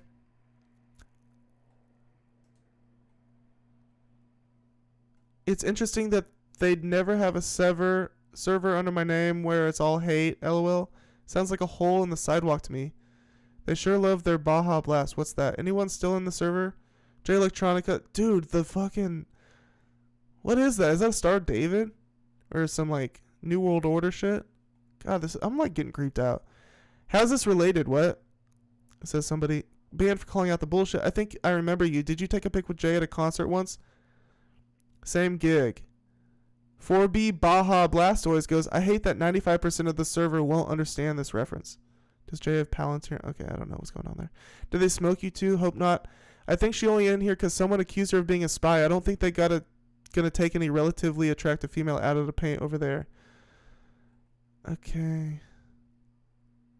Okay. Explain this. That's got that already. That's him, Lord, I think.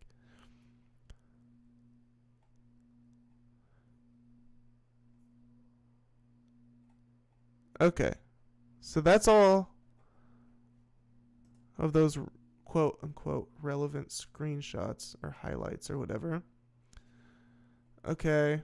And then oh, these are just other What else do I got here?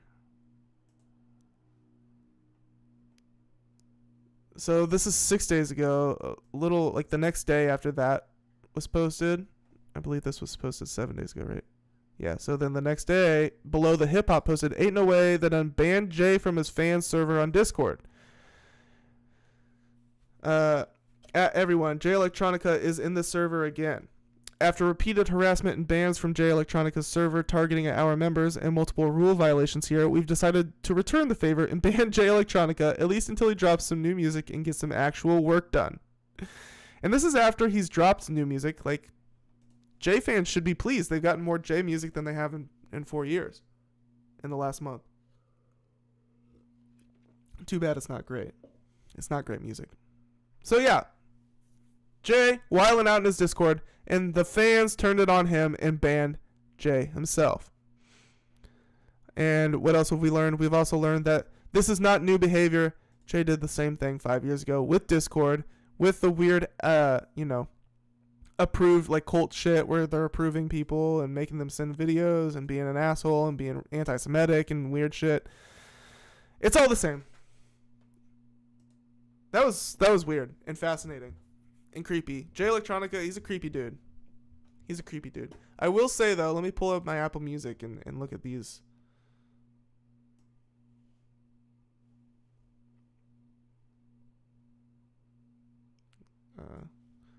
I got 2 Jay Electronica songs from the new albums that I'm fucking with.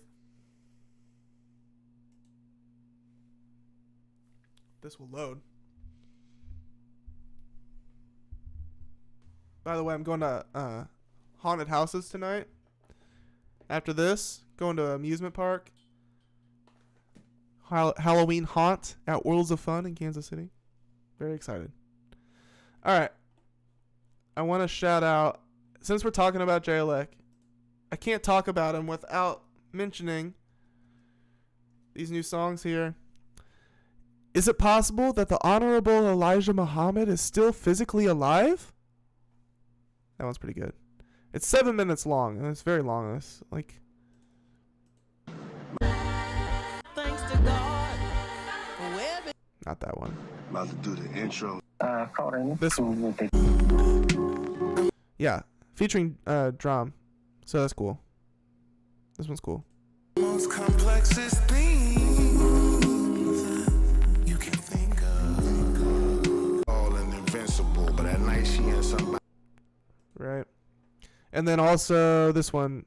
At Real Candace O, tell us more. That's the title of this one. Microphone wrecker, hot boy pepper. You used to hold me down like the Dowager Counties, but you sailed on me, just bailed on me. The heart that I healed when I found this man. Yep. But beyond those 2 songs, the album's not good. Those albums are not good. A Written Testimony, Leaflets, and Mars, the Inhabited Planet.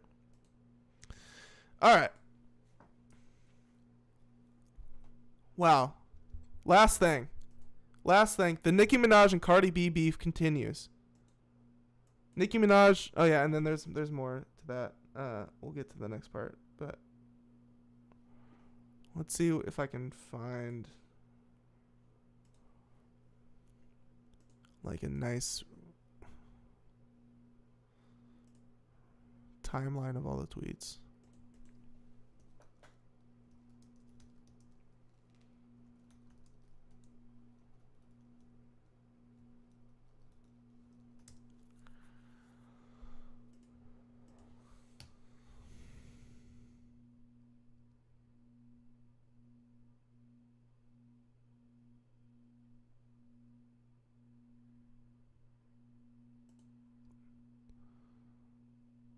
Okay.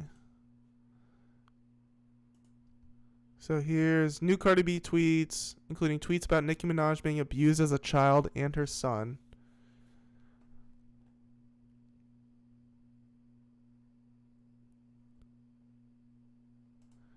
So this gets really nasty. Beware. So Cardi B to Nicki Minaj. I don't know what came first or whatever, but I have this, so we're just going to read this. You said, Cardi B to... This is Cardi B talking. You said, fuck Vulture what? Bitch, fuck that slow ass son that came out of your pussy. Oh my god. I can't read this, dude. I can't read this. Oh my god. This is so... Oh my god. I can't read this. This is so bad. Dude, these tweets are crazy. B. F that slow ass son that came out of your pee. You was wishing so much negativity on me while I was pregnant, and look at your karma.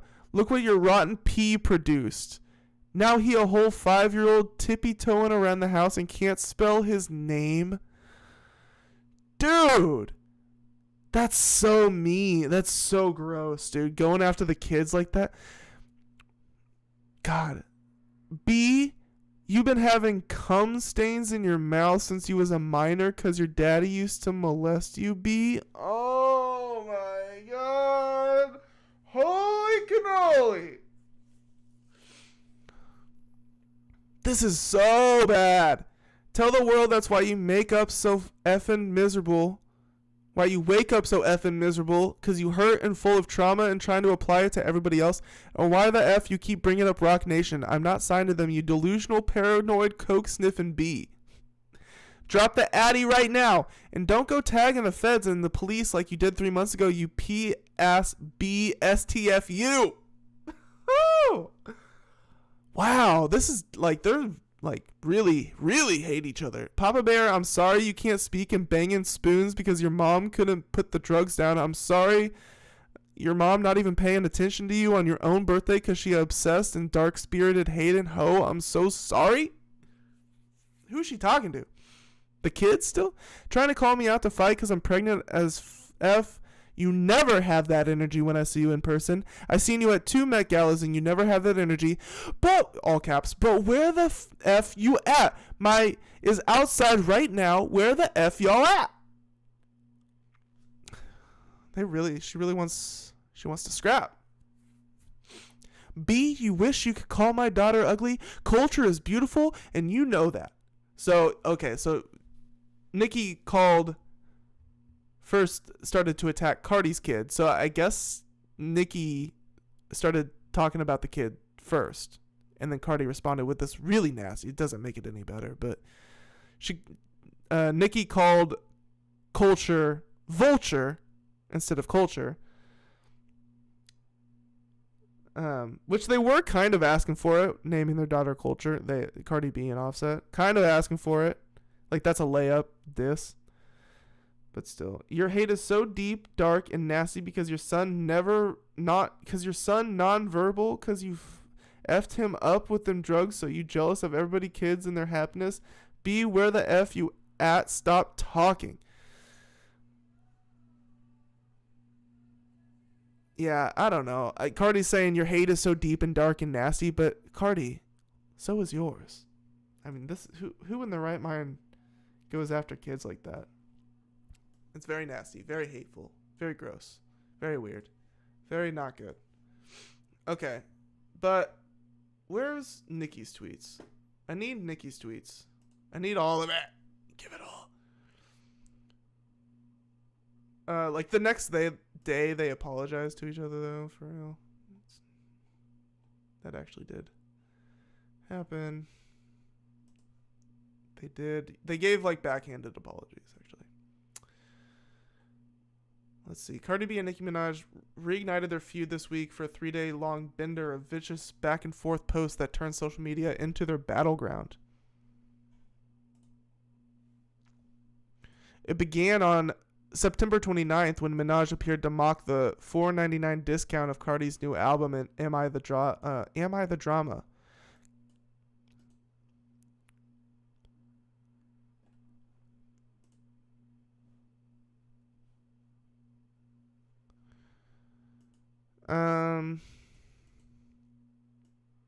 Cardi fired back almost immediately and set off hours of increasingly hostile posts between the rappers. Their sparring saw Minaj using a recurring Barney B nickname, with Cardi countering with insults like Cocaine Barbie. Things only became more heated from there as allegations regarding their respective partners, children, and supposed private struggles were posted. We've now unfortunately reached the baby mentioning portion of the Nicki Minaj vs. Cardi B saga that continued to rage on the timeline last night. Here's what's going on. After going quiet for a few hours after their initial timeline argument, Nicki sent out a long tweet last night accusing Offset of cheating on Cardi with Sweetie, saying her current baby with Stephon Diggs was not planned, and that her album is, quote... Let's see if I can... So, this is Nicki. Is I'm the Barney B and the flop? Is I'm lying about fertility when the queen has never once seen or spoken to a fertility doctor in her life? Is I'm the one sleeping with Trade while hubby fucking Sweetie and taking my big gooey hole for alimony? Ew. That's... Is I'm going to be sued when the queen show her medical records to the courts? Oh, rock bottom nation, we win again. Desiree, I have your medical records too. The lawyer said we gonna have Barney B homeless within 36 months. Praise God, lucky we eating cake right now. Barney B, I know you don't know this, but some women plan their pregnancies. You dirty Heineken pee twat. Who the hell, like, how do you even come up with these? We don't let blank F us while we pregnant for the next trade. Who got 4 other people pregnant? You see, the devil has come to collect. You sold your soul, you made a pact, but you lost. Now hear this. You have been neutralized in the mighty name of Jesus. Dude, that's an all-timer Nicki quote right there. You've been neutralized in the mighty name of Jesus. Every word you speak on quote me or mine will now curse your enablers more than your dizzy brain could ever fathom. I was pregnant for my first love, got married, and the next year got pregnant for my soulmate on purpose. You see, Barney, we planned it. Your medical records in the strip club to now look embarrassing, and your father, well, anyways, you are about to shrivel up and die inside. You called black women monkeys and roaches. Now one day people will call your daughters monkeys and roaches. Anyway, I used double the protection in every relationship until I was ready. Okay. Nicki taking the holier than thou route at the same time as saying that people are going to call Cardi B's daughters monkeys and roaches. Oh my God, dude. The sanctimonious, like, holier than thou vibe, it's like, it's so fake from Nicki here. Although she is way more control. Believe it or not, somehow this is more controlled and centered and rational than whatever the fuck Cardi B was saying. Cardi B got nasty. Other things. Nicki also brings up Cardi's daughter culture in the tweet, which is kind of where things first started to go super left. Cardi responded by saying that Nicki should be enjoying her son's birthday instead of trying to get a rise out of her on social media, and that she didn't even send any shots at Nicki on Am I the Drama, so she's confused why the rapper is so pressed. Some Nicki fans have cited that Cardi was throwing subs at Nicki. Maybe she was throwing subs, but Nicki is just famously or infamously very, very thin-skinned and insecure about her place in the culture and her place on the charts. Specifically, when other people drop albums and they do better than her, Nicki gets pissed. During her album rollout, Cardi also warns Nicki not to bring up her child's name again. And this is where all hell breaks loose. Nicki followed that up by calling Cardi's daughter culture ugly and challenged Cardi to a fight. Literally, Nicki Minaj, culture vulture, you ugly too. Like, what a horrible tweet, bro. Oh my God. How do you, like, she's just a bad person. To even think to type that up, let alone to actually do it, but for it to cross your mind as an option of an idea, like, what is wrong with you? Cardi retaliated and Cardi says, B, you wish you could call my daughter ugly. Culture is beautiful and you know that. Your hate is so deep, dark, and nasty because your son nonverbal because you fucked him up with them drugs, so you jealous of everybody kids with their happiness. Oh my God, dude. Claim that Nicki's son is nonverbal and criticizes Nicki for trying to fight her now that she's... Cardi then says, trying to call me out to fight because I'm pregnant as fuck. You never have that energy. Oh, I already read this. Pregnant. Despite this, though, Cardi tells Nicki to drop a pin and claims that they were supposed to fight 3 months ago, but Nicki... Bro, if they plan this shit, just do it. Make it a boxing match. Monetize it. Got the police involved. Nicki, however, just continues to hurl insults at Cardi and her kids. Culture, a vulture, and her mama, And Cardi a cow, I think is what it said. I couldn't catch the rest of it. Papa Bear, I'm sorry. Was the same. That continued for the next hour or so, with Nicki bringing up Jay-Z, Roc Nation, and Roc Nation CEO Desiree Perez, and eventually pivoting to questioning Cardi's album sales again. And it essentially just devolves into nasty name calling on the timeline. And like I said yesterday, I'm sure more will happen today, but I really, really hope it doesn't. Cardi B and Nicki Minaj are two of the biggest rappers. It's just a really bad look for both of them. It sucks. I'm not a huge fan of either of them at this point. Definitely not a big fan of Cardi's music. I like Nicki's music, some of it. But she's so like fucking psycho. I wouldn't consider myself a fan of her. But yeah, the nastiness being exhibited from both parties is just, it's just not a good look. Like PR, like bad, really bad PR. Really bad PR. And they just did it to themselves. Like, they didn't have to do that. Of all time. And while they will probably never see eye to eye, especially after talking about each other's kids, I think this argument would have been better served in bars than on the timeline. So let's all just hope it's over, even though I know it's not. For Complex, I'm Jordan Rose. Make sure to shop at Complex for exclusive buy. Shout out Jordan Rose of Complex. Thank you for that breakdown.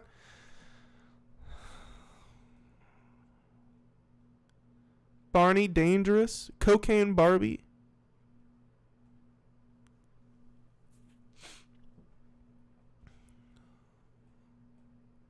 Okay. Damn, she was streaming Magnet hard as hell, huh? I think that's Nicki's brother, maybe. So, on top of all of that, there's more, actually, because in the midst of this, Nicki Minaj says her brother never actually raped his own stepdaughter. Wow. You don't say. Trigger warning, Nicki Minaj, along with Tasha K, is now saying that her brother, Jelani Mirage, never raped his 11-year-old stepdaughter and that it was all a conspiracy and, quote, extortion. So, Nicki Minaj, this is like the same day, pretty much, that, or the next day, actually, that she was fighting with Cardi B. Tasha K posts on Twitter, "Don't make me reopen Nicki's brother's case. Pure extortion. For the mammy of that child, I've covered countless cases on actual victims, and I was a victim myself as a child. I know a coached victim when I see one." So she's just seeing the victim and then be like, yeah, she's been coached. And just like running with that and accepting that as fact, you know. Oh, man.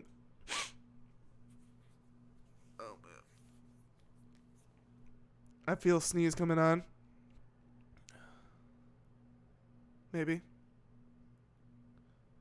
Nicki goes with a quote tweet to Tasha K saying, "They don't want you to know they told me they'd make the case go away for $20 million.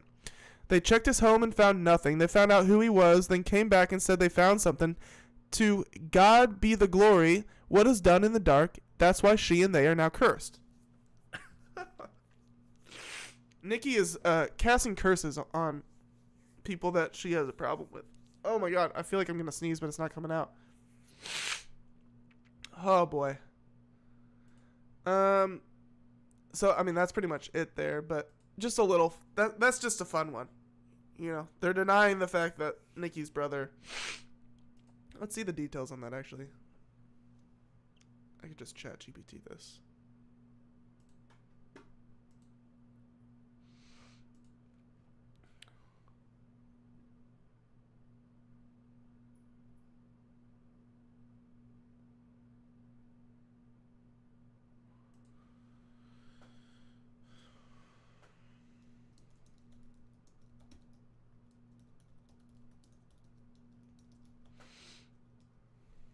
I said, what is Nicki Minaj's criminal history? Here's a summary of what is known from public sources about Jelani Mirage.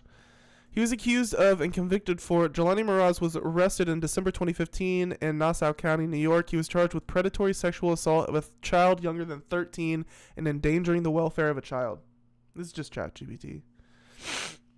But it pulled that from CBS. Or no, it pulled that from Pitchfork. From people.com, it pulled, the alleged victim was an 11-year-old girl. The assaults reportedly occurred repeatedly between April and November 2015 while her mother was at work. Again, from People.com. DNA evidence was presented in the case. DNA from the victim's pajama bottoms was linked to Jelani Mirage. The younger brother of the victim also testified in court that he witnessed at least one assault. Dude, Nicki is sick for denying this, bro. Like, you got the kids saying, like, yeah, that I saw that. And Nicki's like, nah, your mom is cursed. And what's done in the dark, glory be to God. And they found nothing. You know, Nicki is just like off a rocker. The trial verdict and sentence. In November 2017, Jelani Mirage was found guilty of predatory sexual assault and endangering the welfare of a child. In January 2020, he was sentenced to 25 years to life in prison. His defense argued during the trial that the allegations were fabricated as part of an attempt to extort $25 million from Jelani's famous sister, Nicki Minaj, which is what Nicki says here.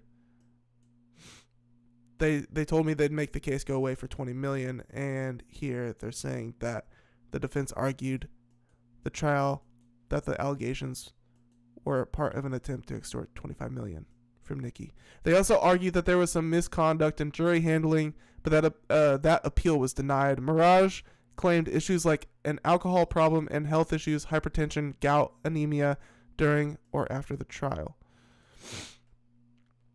Okay. That's a little summary. So, according to Nicki, it didn't happen. According to the kids that saw it happen, it happened.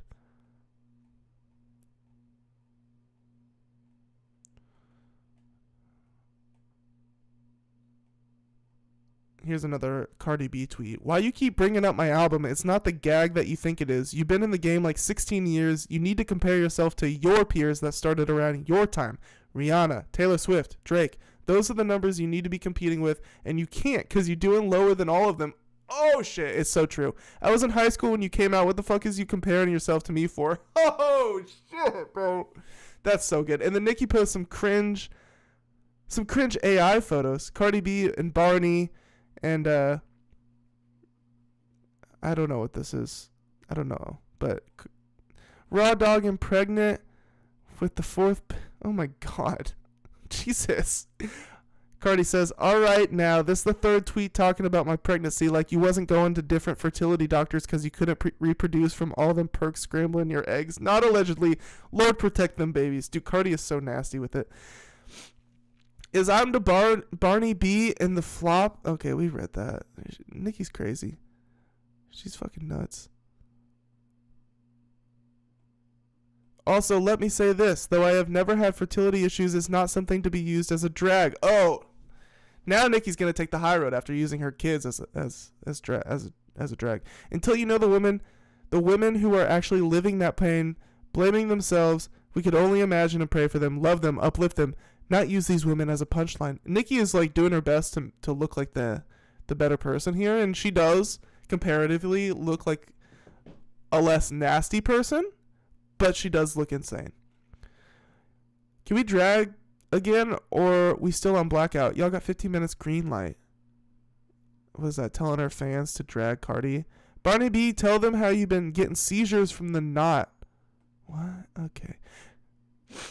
Cardi B tells Nicki Minaj that she should be focused on celebrating her son's birthday, not taking to social media to diss her. This one's got a link.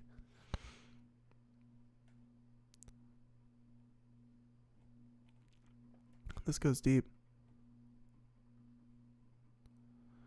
Girl, it's your son's birthday. Why are you dedicating essays to me? Cardi says, when have I ever had a seizure? You the one that went on that award show saying you ain't want to call 911 after you was shaken from that drug overdose, talking about a knot. Miss, I'm standing right here. So Cardi pushed back against Nicki's claim that she experienced seizures as a result of the knot she sustained following her infamous fight at the 2018 fight at Harper's Bazaar Icons Party during New York Fashion Week. When have I ever had a seizure? You're the one that went on that award show saying you ain't want to call 911 after you was shaken from that drug overdose, talking about a knot. Miss, I'm standing right here. Like, damn, how you, Cardi says, like, damn, how you pressed over an album you ain't got hit in or mentioned in. Bitch, feelings hurt because I ain't paid her no attention. You haven't even cut your fucking kid cake. My God, it's 6 o'clock in LA. You must have took your first line of the day. And then Cardi says, and let me tell you something. Let this be the last time you mention my kids before I spill the tea on yours while you talking about ABCs. You gonna leave me the F alone today, ho. I'm sick of you, B. Then Cardi says, wait, bring that ass here. You talking about my father? My father never been to jail a day in his life. Go get a detective and tell them to run the records. Don't put them dirty ass allegations from your bloodline on mine. Honestly, both sound like they have detectives on each other. They got each other's medical records. They know about each other's fucking seizures. They know about each other's, families, criminal history, all sorts of shit. Your daddy was a crackhead and your brother was raping his stepchild. You got medical records on me? Post them, B. You gonna leave me the F alone today.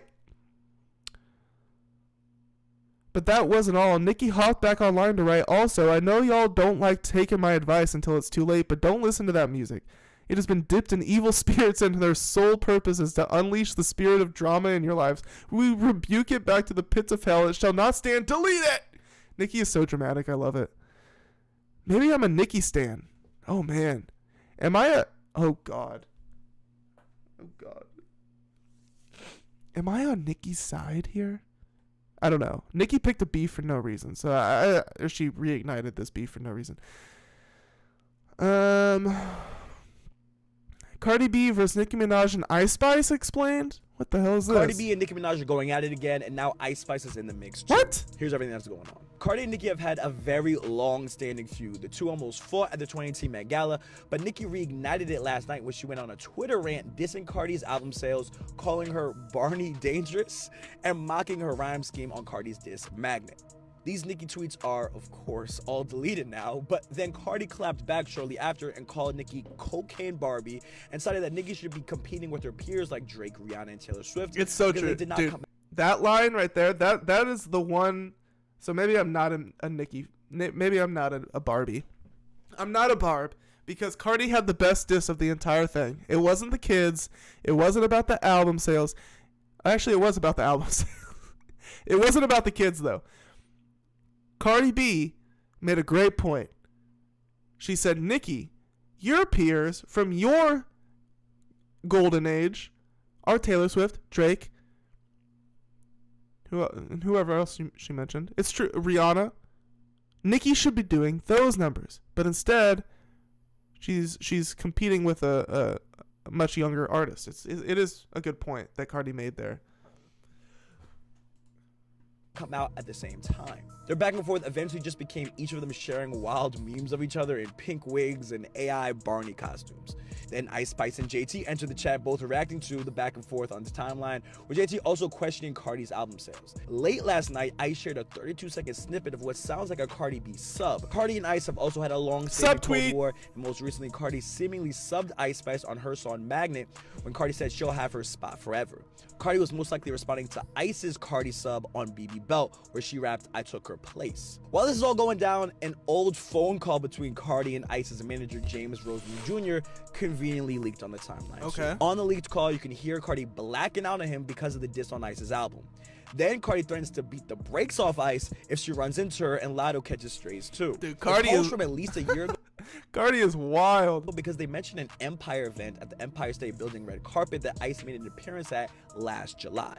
This is all wild to me because just a few weeks ago, Ice was giving Cardi her props on Keke Palmer's podcast. I feel like Cardi B definitely brought back that. Yeah, maybe it's all just being drummed up.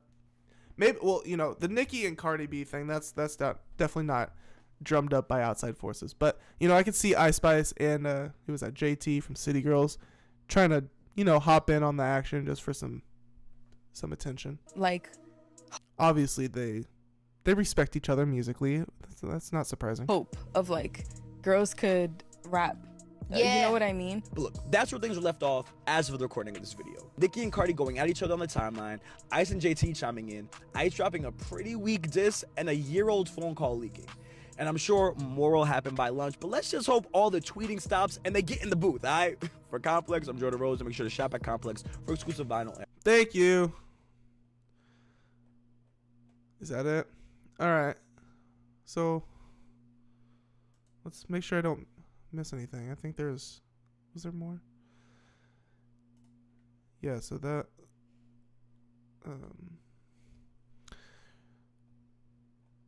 we read that. Nicki Minaj appears to call Cardi B's daughter with Offset culture ugly. Culture vulture, you ugly too. Oh my god. So yeah, I'm not on anybody's side here. Don't catch me on anybody's side. This is a mess. Album flopped. Pussy flopped. Never want to fight. Outrank you in your own game. STFU come fight. Sympathy baby couldn't pull 228,000. Abort mission, says Nicki Minaj. Nicki also says leaked it once Barney B started trending, allegedly. Papa first party. Okay, so hold on. The original tweet here is, Cardi B is a liar. She leaked the audio dissing Lotto and attacking Ice Spice. Atlantic Records is only able to claim the audio as copyright protected content if they were the originators of the audio and in possession of the original version of the audio. They have a huge show. Oh wait, they have a huge, and then it cuts off. But Nicki quote tweets that saying, leaked it once Barney B started trending. Allegedly Papa first party over. Allegedly. Papa first party over. Don't know what that means. He got 4 more to go. Let's go ho. Drop the receipts. Rico Nation. Desiree, you sent Jigga Man Brocon. Get this B before I get in on your families as well. Tonight happens to be the fucking night. I don't know. Culture of Vulture and her mama crow. So stupid to not see once Wendy ate that crow. What happened? They played you to do that hex to yourself, you flop ass heavy tongue hoe. Man, these girls, they just rip. They're ripping these fucking disses. Cardi B responded to her daughter being mentioned by seemingly claiming Nicki Minaj's son has developmental issues and is nonverbal. Yeah, Cardi gets like a switch flips with Cardi once Nicki calls Culture Vulture ugly, which granted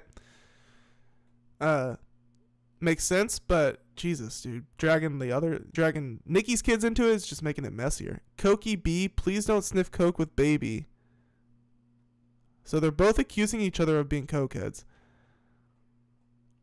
Nicki Minaj appears to call Cardi B's daughter a monkey and roach. Yeah, that was horrible. Cardi B doubles down and claims that Nicki Minaj's son can't speak because Nicki was on drugs. Barney Dangerous? Bodega Barney? What up? Your sister can get that chest caved in if you pregnant with another... Ew, I'm not even going to read it. It's so weird. I don't know. I don't know. With a roach spray, I'm sprayed in that... Oh my god! In that pitch disease riddled mouth. Bunch of different... Oh my god! I'm not reading it. For entertainment purposes only, 3/27/26. Is that an album release date? Potentially? What is 3/27/26? This tweet right here is nuts, dude. Nicki is wild. Cardi tells Nicki to not tag, quote, the feds and the police amid their back and forth. Drop the addy right now and don't go tagging the feds, as if they're not already reading this. Cardi seems to claim that Nicki was abused by her father. Cardi can't keep trying to play. Somebody says Cardi can't keep trying to play into the fact that it's Papa Bear's birthday, because when it was Culture's birthday, she was literally arguing on the Shade Room and on Spaces. You do the same thing. It's not a drag. Fuck the Vulture B-Day. So talking shit on the kids. Nicki says Barney B had the whole label fly out to Cali to beg me to do a joint tour and album with her. I don't want to have to drop that record call. That's why all that recorded call. That's why all the sabotage on my tour. Drop the receipts, dumb B. You costing them millions with your $4 album and $5 coupon. Cardi appears to say that Nicki Minaj has a rotten pussy. Fuck. Cardi says, you said fuck Vulture, what? Okay, we read all that. Yeah, so this is where Cardi... Oh my god, dude. This tweet is nuts, bro. 9:30 was like 9:11 for Cardi B and Nicki Minaj. I mean, there's like 72 planes hitting 72 towers. You said... F Vulture what? B F that slow ass son came out your pee. You was wishing so much negativity on me while I was pregnant and took you at your karma. Look what your rotten pee produced. Now he a whole 5-year-old tiptoeing around the house and can't spell his name. I'm never gonna look at these two women the same again. I mean, this is like a disaster. somebody says the concept of telling a superstar to drop her addy on social media. Cardi, pull up to New York and catch that fade. Nicki Minaj says, she's so stupid. Fire me, B. Mimba, y'all called cops on us last time, made them tell us we had to leave New York because you and your man was afraid for y'all lives. Nah, ho. Drop the receipts, Barney B. You'll be eating out the garbage cans of the Bronx in the name of Jesus. Soon. Then Cardi says, you lying funky feet B. Nobody called the cops on you. Your dumb ass, bum ass man went online talking shit and doing threats while he was on probation. Dummy. You was talking tough. Now you talking about find us, drop the addy, you fake tough PB. You're extremely tired at this point. Oh, wait. Oh, this is the editor. Say, we are extremely tired at this point. Actually, several points before. Please stop. But Cardi relentlessly hits us with another tweet saying, B, you want to talk about $4.99? You sold both your albums for $5, you dumb hoe. What is this? What is this? Yeah, $5 digital album straight from the website. Nicki Minaj is selling $5 bundle including Queen poster, album, and free title trial. So not only did she sell it for $5 once, she sold it for $5 twice. 2 different albums. So Nicki is a complete hypocrite. Oh my god. Cardi continues, you was even selling poster and keychain bundles for your Queen album, you fucking dummy. And you know I never been a B to cop, please? That was your friend Nitty hitting up Tubby to go on a effing joint tour after he got out of jail. I ain't never got on a phone call with none of your asses. B, you wish. And look how you be talking about Rock Nation, you ungrateful B, when they let you offer 3 months of title just so they could buy your album. Cardi continues, but stop all this talking. Where you at? You said you was going to cave my sister chest in? We checking your DMs and ain't seen it yet. Everybody up and waiting. Drop the addy right now. What if Nicki, one of these girls might have been so heated that they actually dropped their location publicly on Twitter. I think they forgot that this is all public. Nicki seemingly refers to Cardi B's unborn child. Cardi is currently pregnant with Stephon Diggs' child as a, quote, monkey. So, racist. Just being racist.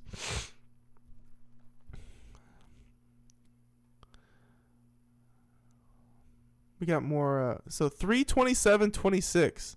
This is the second time Nicki's posted this date. So maybe an album is coming next March. I don't know what's happening there.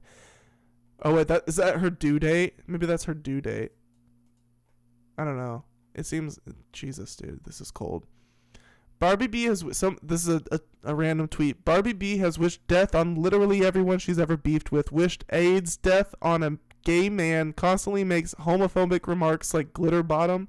Called a dead black child a monkey and the mother a roach. She has wished death on the father of her own children. Show more. Talking about Nicki Minaj.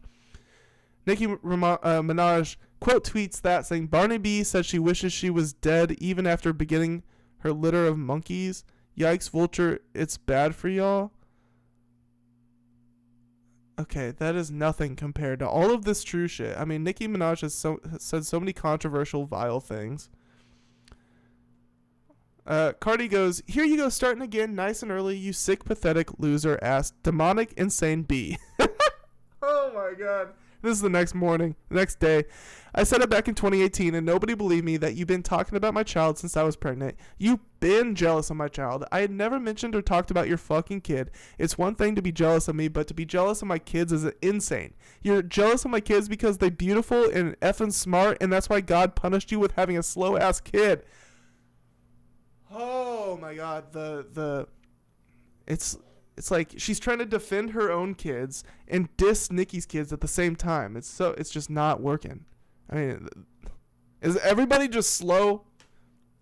They're both slow. But Cardi continues, you hate your child because you wish you could brag on him and his milestones, but the only thing you can brag on is is hair, you effing dummy.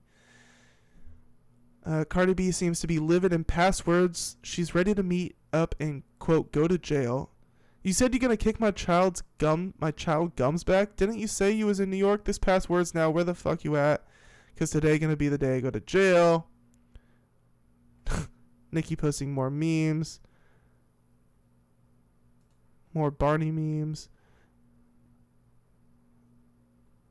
Cardi posts a letter. Oh my god, this is so long. October 1st. Dear Onika, Tanya, Mirage. This is my last time responding to you because this past Twitter now, I gotta see you. But first I'm gonna tell you truth. You said out your own mouth that the little girl in you hasn't forgave your mother yet, and that's because your mom used to stay silent when your dad used to touch you on every time he did that crack pipe. So now accusing Nicki Minaj's dad of sexually abusing her as a child. I know you experienced a lot of trauma and abuse, but drugs is not going to help you. You need to go to therapy now. I'm going to let you know this today. Your husband is not stopping you from your actions because he lets you do drugs all day to numb you so he can max out your credit card. Yeah, you think I don't know? So, yeah, like, they have PIs on each other, it seems like. Them queens people that you be letting in your house every time you kick them out be coming and spilling your tea in the hood. But I'm going to be the realest person to ever tell you, you need to get help. You need to heal that trauma. You always coming at people every time you see them happy because you got so much trauma and pain that you want to put on others. Your fans are going to gas you up while you literally lose your goddamn mind. You don't have no friends, no family, just that man in your house that let you do drugs till you pass out so he can spend your money and buy the hood chains. I'm not throwing away my career and my endorsements going back and forth with words with a possessed drug addict. I'll see you when I see you. So she's not willing to throw away her career in endorsements, but she does want to fight her in the street, it sounds like. Nicki goes, Barbs, the reason they did all that to my husband is because he snatched the phone from Tubby and Webb and Welp. Y'all know Zoo. If I release that call, it's lights out. They believe that, but for my husband, I would have done that tour and album with Barney Beat, so they curse themselves for life.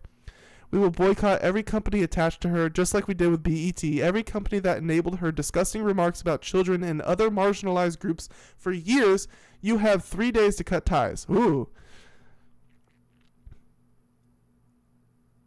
Threatening companies to cut ties with Cardi B. Nicki, you talked shit on Cardi B's kids as well. Not necessarily as nasty, but still nasty. Nicki goes, that is it. That is all. Enjoy your day. We have the receipts. And then she goes, if you are still underestimating my influence, try me. Nicki goes, B, I ain't gonna lie. I've been laughing so hard for 24 hours straight. Who the F go and bring this energy like good tight hole Onika? And they gotta move around once the queen is what? I can't make heads or tails of that. Somebody goes, the fact that Nicki was still going to be gracious and work with her and do the album and tour, she's a better woman than me because that lady been talking about her family since before and after Papa was born. Are you stupid, Quais? LOL, I'd fucking never. Okay. Nicki goes, fucking a DL man raw and got pregnant with another dude, so racist. She's just straight racist. She's ate up. Nicki goes, you said, oh, well, he all our baby daddies now. Your husband said he never liked you. You're peon yuck. Hubby told P years ago how ugly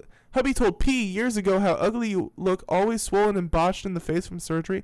So guess what? Zoo, take my money. Yes, Zaddy. Ow, it's both our money now, Zaddy. Meow, Zaddy. Can't believe I just fucking read that. They keep removing my likes on Twitter. That's why they need bots to sell albums, because most of the support are bots. Click on their pages. This is Nicki Minaj. Nicki again. That scary hoe knew to delete that tweet about my son.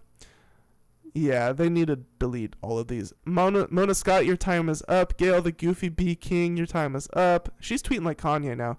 Touch not my anointed and do my prophets no harm. The problem is they didn't know I was a prophet, because they look at the outside and God knows the heart. So everything they did to me was a direct violation of the kingdom of God. Now they want to now they have to reap it with interest. Funny thing is, do you want to know who else is a prophet? Papa Bear, and even a better prophet than Mama. He'd been saying amen in Jesus for a long time. His purity is what did them in. There are things I won't say that they tried. One lift of his little hand rebuked and sent back to cinder. He protected his father. They are now in the first phase of grief, denial. They know they're done. They just don't want to be. Have your way now, Holy Spirit. Nicki, are you good? Are you good? Always dark-skinned women and dead newborns. Nasty like her culture swab. Ew, what? Ew. This is just so mean.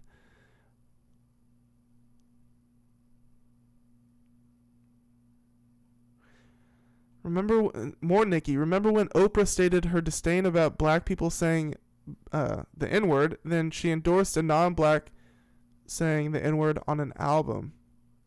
Who was that? They were mad I turned down doing Oprah's show all because I wanted to wait until after my album so that I didn't have to keep talking about Mariah. I don't know. Now Nicki's going after Quavo and Takeoff. Quavo was it worth it, dummy? No career, Takeoff gone. Remember you told me you were the Beyonce of the group? I laughed so hard inside anyway. Pay Offset his alimony, Barney B.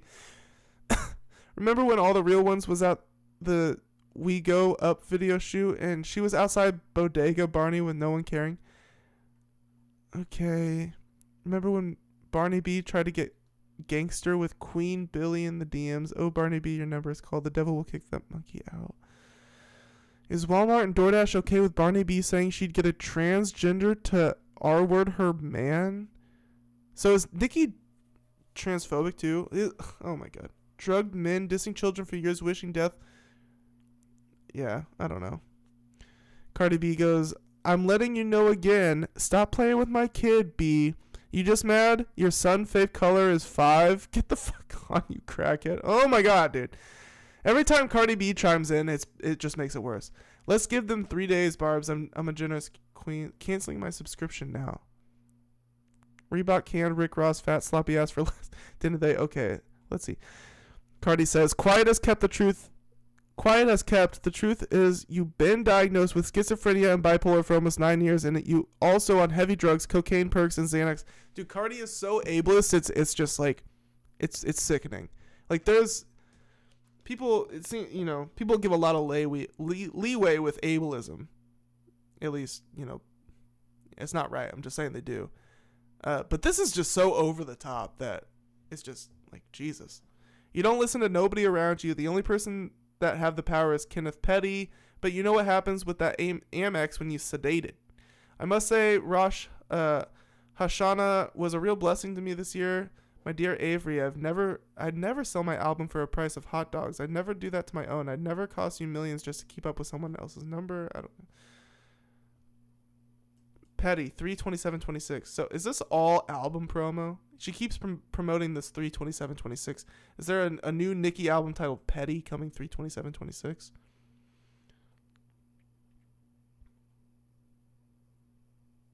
So now Nicki's trying to get her deported. So now she's fucking with ICE. So Nicki has no fucking morals here. Anyway, I'm observing Yom Kippur at sundown. Is Nicki Jewish? It's pretty embarrassing to claim that someone is on drugs when they speak more fluently, competently than you, raps circles around you, looks younger than you, still has the best face card in the game, and is intelligent enough to constantly shake the industry, making people and it cuts off. Oh, come get your Barbie chain. Right, so Nicki liked that. So many tweets.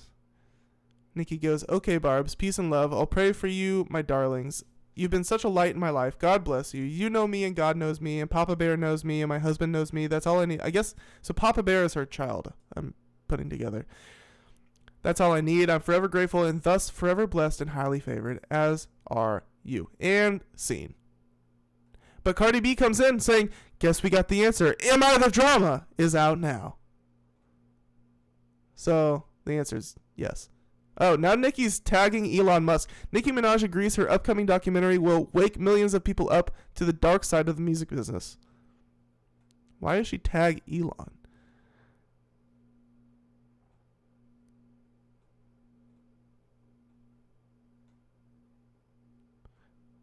Okay, there's so many tweets. It's funny how all of the queens stayed silent while she mocked my son for years. Cardi's back in. She goes, wait! I mocked your son? I posted my kids are so smart for being 3 years old, spelling out his name because I was so proud of that, and your fans started attacking my kids, my kid, and even my sister had to jump because they was wave being attacked. And it's all because you and your fans are insecure about your own child, so nobody can brag on theirs. Please bring receipts now of when I mocked your son. You not flipping the narrative like you did in 2018. Bring the receipts now. Bring the receipts out. Then Cardi says, nah, I'm... Oh, so... God, this goes deep. A random Twitter user goes, Cardi, stop responding. And Cardi goes, nah, I'ma stop. But I'm not going to let her flip the narrative. That's why she was deleting tweets the first day, to make it seem like somebody was bothering her. But I want to see when I was mocking her son. I want her to show me y'all not flipping narratives around here. Bragging on my kid intelligence is not mocking her son. So was she mocking my kid when she was showing her son hair length when he was banging spoons? Because I ain't taking that away. Because I ain't taking it that way. Always want to fake, quote, dear black women. Girl, shut the fuck up. Done beefed with every black woman in the industry. Like, girl, who the fuck beefed with SZA? So true. And you be slick throwing shots at Beyonce, the most unproblematic people ever, while always bootlicking a white artist's ass and posting their accomplishments while they ignore you. And let me tell you something. I say what I want when I want. You don't stop shit here. Ain't nobody effing scared of you. Nicki claps back. Jay-Z and Desiree Perez, it appears to me that you wanted album sales for your pawns, but you've gotten much more. You see now. You'll see soon. The seers see first. So cryptic. I don't know what the fuck that means. She's going on. Okay, so 3/27/26 is the day that Nicki Minaj will deliver quality and charge full price, according to her. And that's it. We did it. Oh, that truly felt never ending. That truly felt like it was never going to end. It was way more than I thought it was going to be. I can't do anymore. I can't take any more tweets. There's probably more. But I can't. I'm out. I'm done. Dunzos. All right. Damn, we've been going for a fat minute, huh? 4 hours? That's what I'm talking about. Welcome back. Scratched Up Live, number 50. New space, new segment ideas, new structure for the stream. We're rocking and rolling. New ideas for the stream. Thinking about, I want to split it up between classic music reactions and new music reactions. I think that'd be sick. So, new music reactions, Thursday night streams, Scratched Up Lives, and another one either Saturday, Sunday, or Monday with classic music reactions and more news from that week. We'll see if I can do it. We'll see what happens. I want to bust out more content. I'm going to hopefully finish. I'm editing a highlight from a couple streams ago. That's kind of like evergreen. So it'd be cool if I could get that posted like tomorrow maybe. Edit it up tonight, post it tomorrow, and just keep the content flowing, you know? This has been Scratched Up Live number 50. If you want to stay connected to the QDR community, which is just me right now, but it's building, you know, we're building something here. We're working towards something here. Discord is the place to stay connected when I'm not live, or Instagram. But all of the links are in the description of this video, but I want to grow the Discord server. So you can follow the invite link in the description of this video, and the Discord is where, if I can show you real quick, it's where you can recommend me things. If you want to see me talk about something specific that's happening in the news, if you want to recommend me music, if anything really. Quarter day recordings, Discord, share music, hip hop discussion, audio production, current events. I post all the videos and streams in here, memes, and general chat. Yep. That's that. If you like this kind of content, hit that thumbs up button. Please. It helps out your algorithm for sure. It for sure helps out my video, but it also helps out your algorithm. It lets your algorithm know what kind of content you're interested in, what kind of topics you're interested in hearing about. I put all the metadata about every topic that I talk about in this video. So a thumbs up on this video it does something because I talk about it a lot here and it's very niche. So if you're liking it, hit the thumbs up. It'll be good for everybody. But yeah, that's all I got for you. I'll catch you on the next one. Scratched Up Live number 51. I've been your host, Eric Obscure.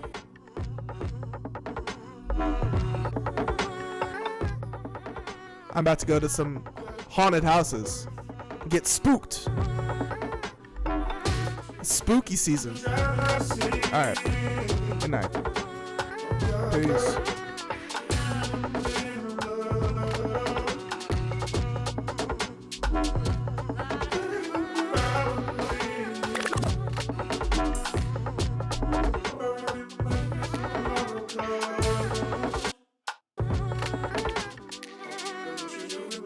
Try to see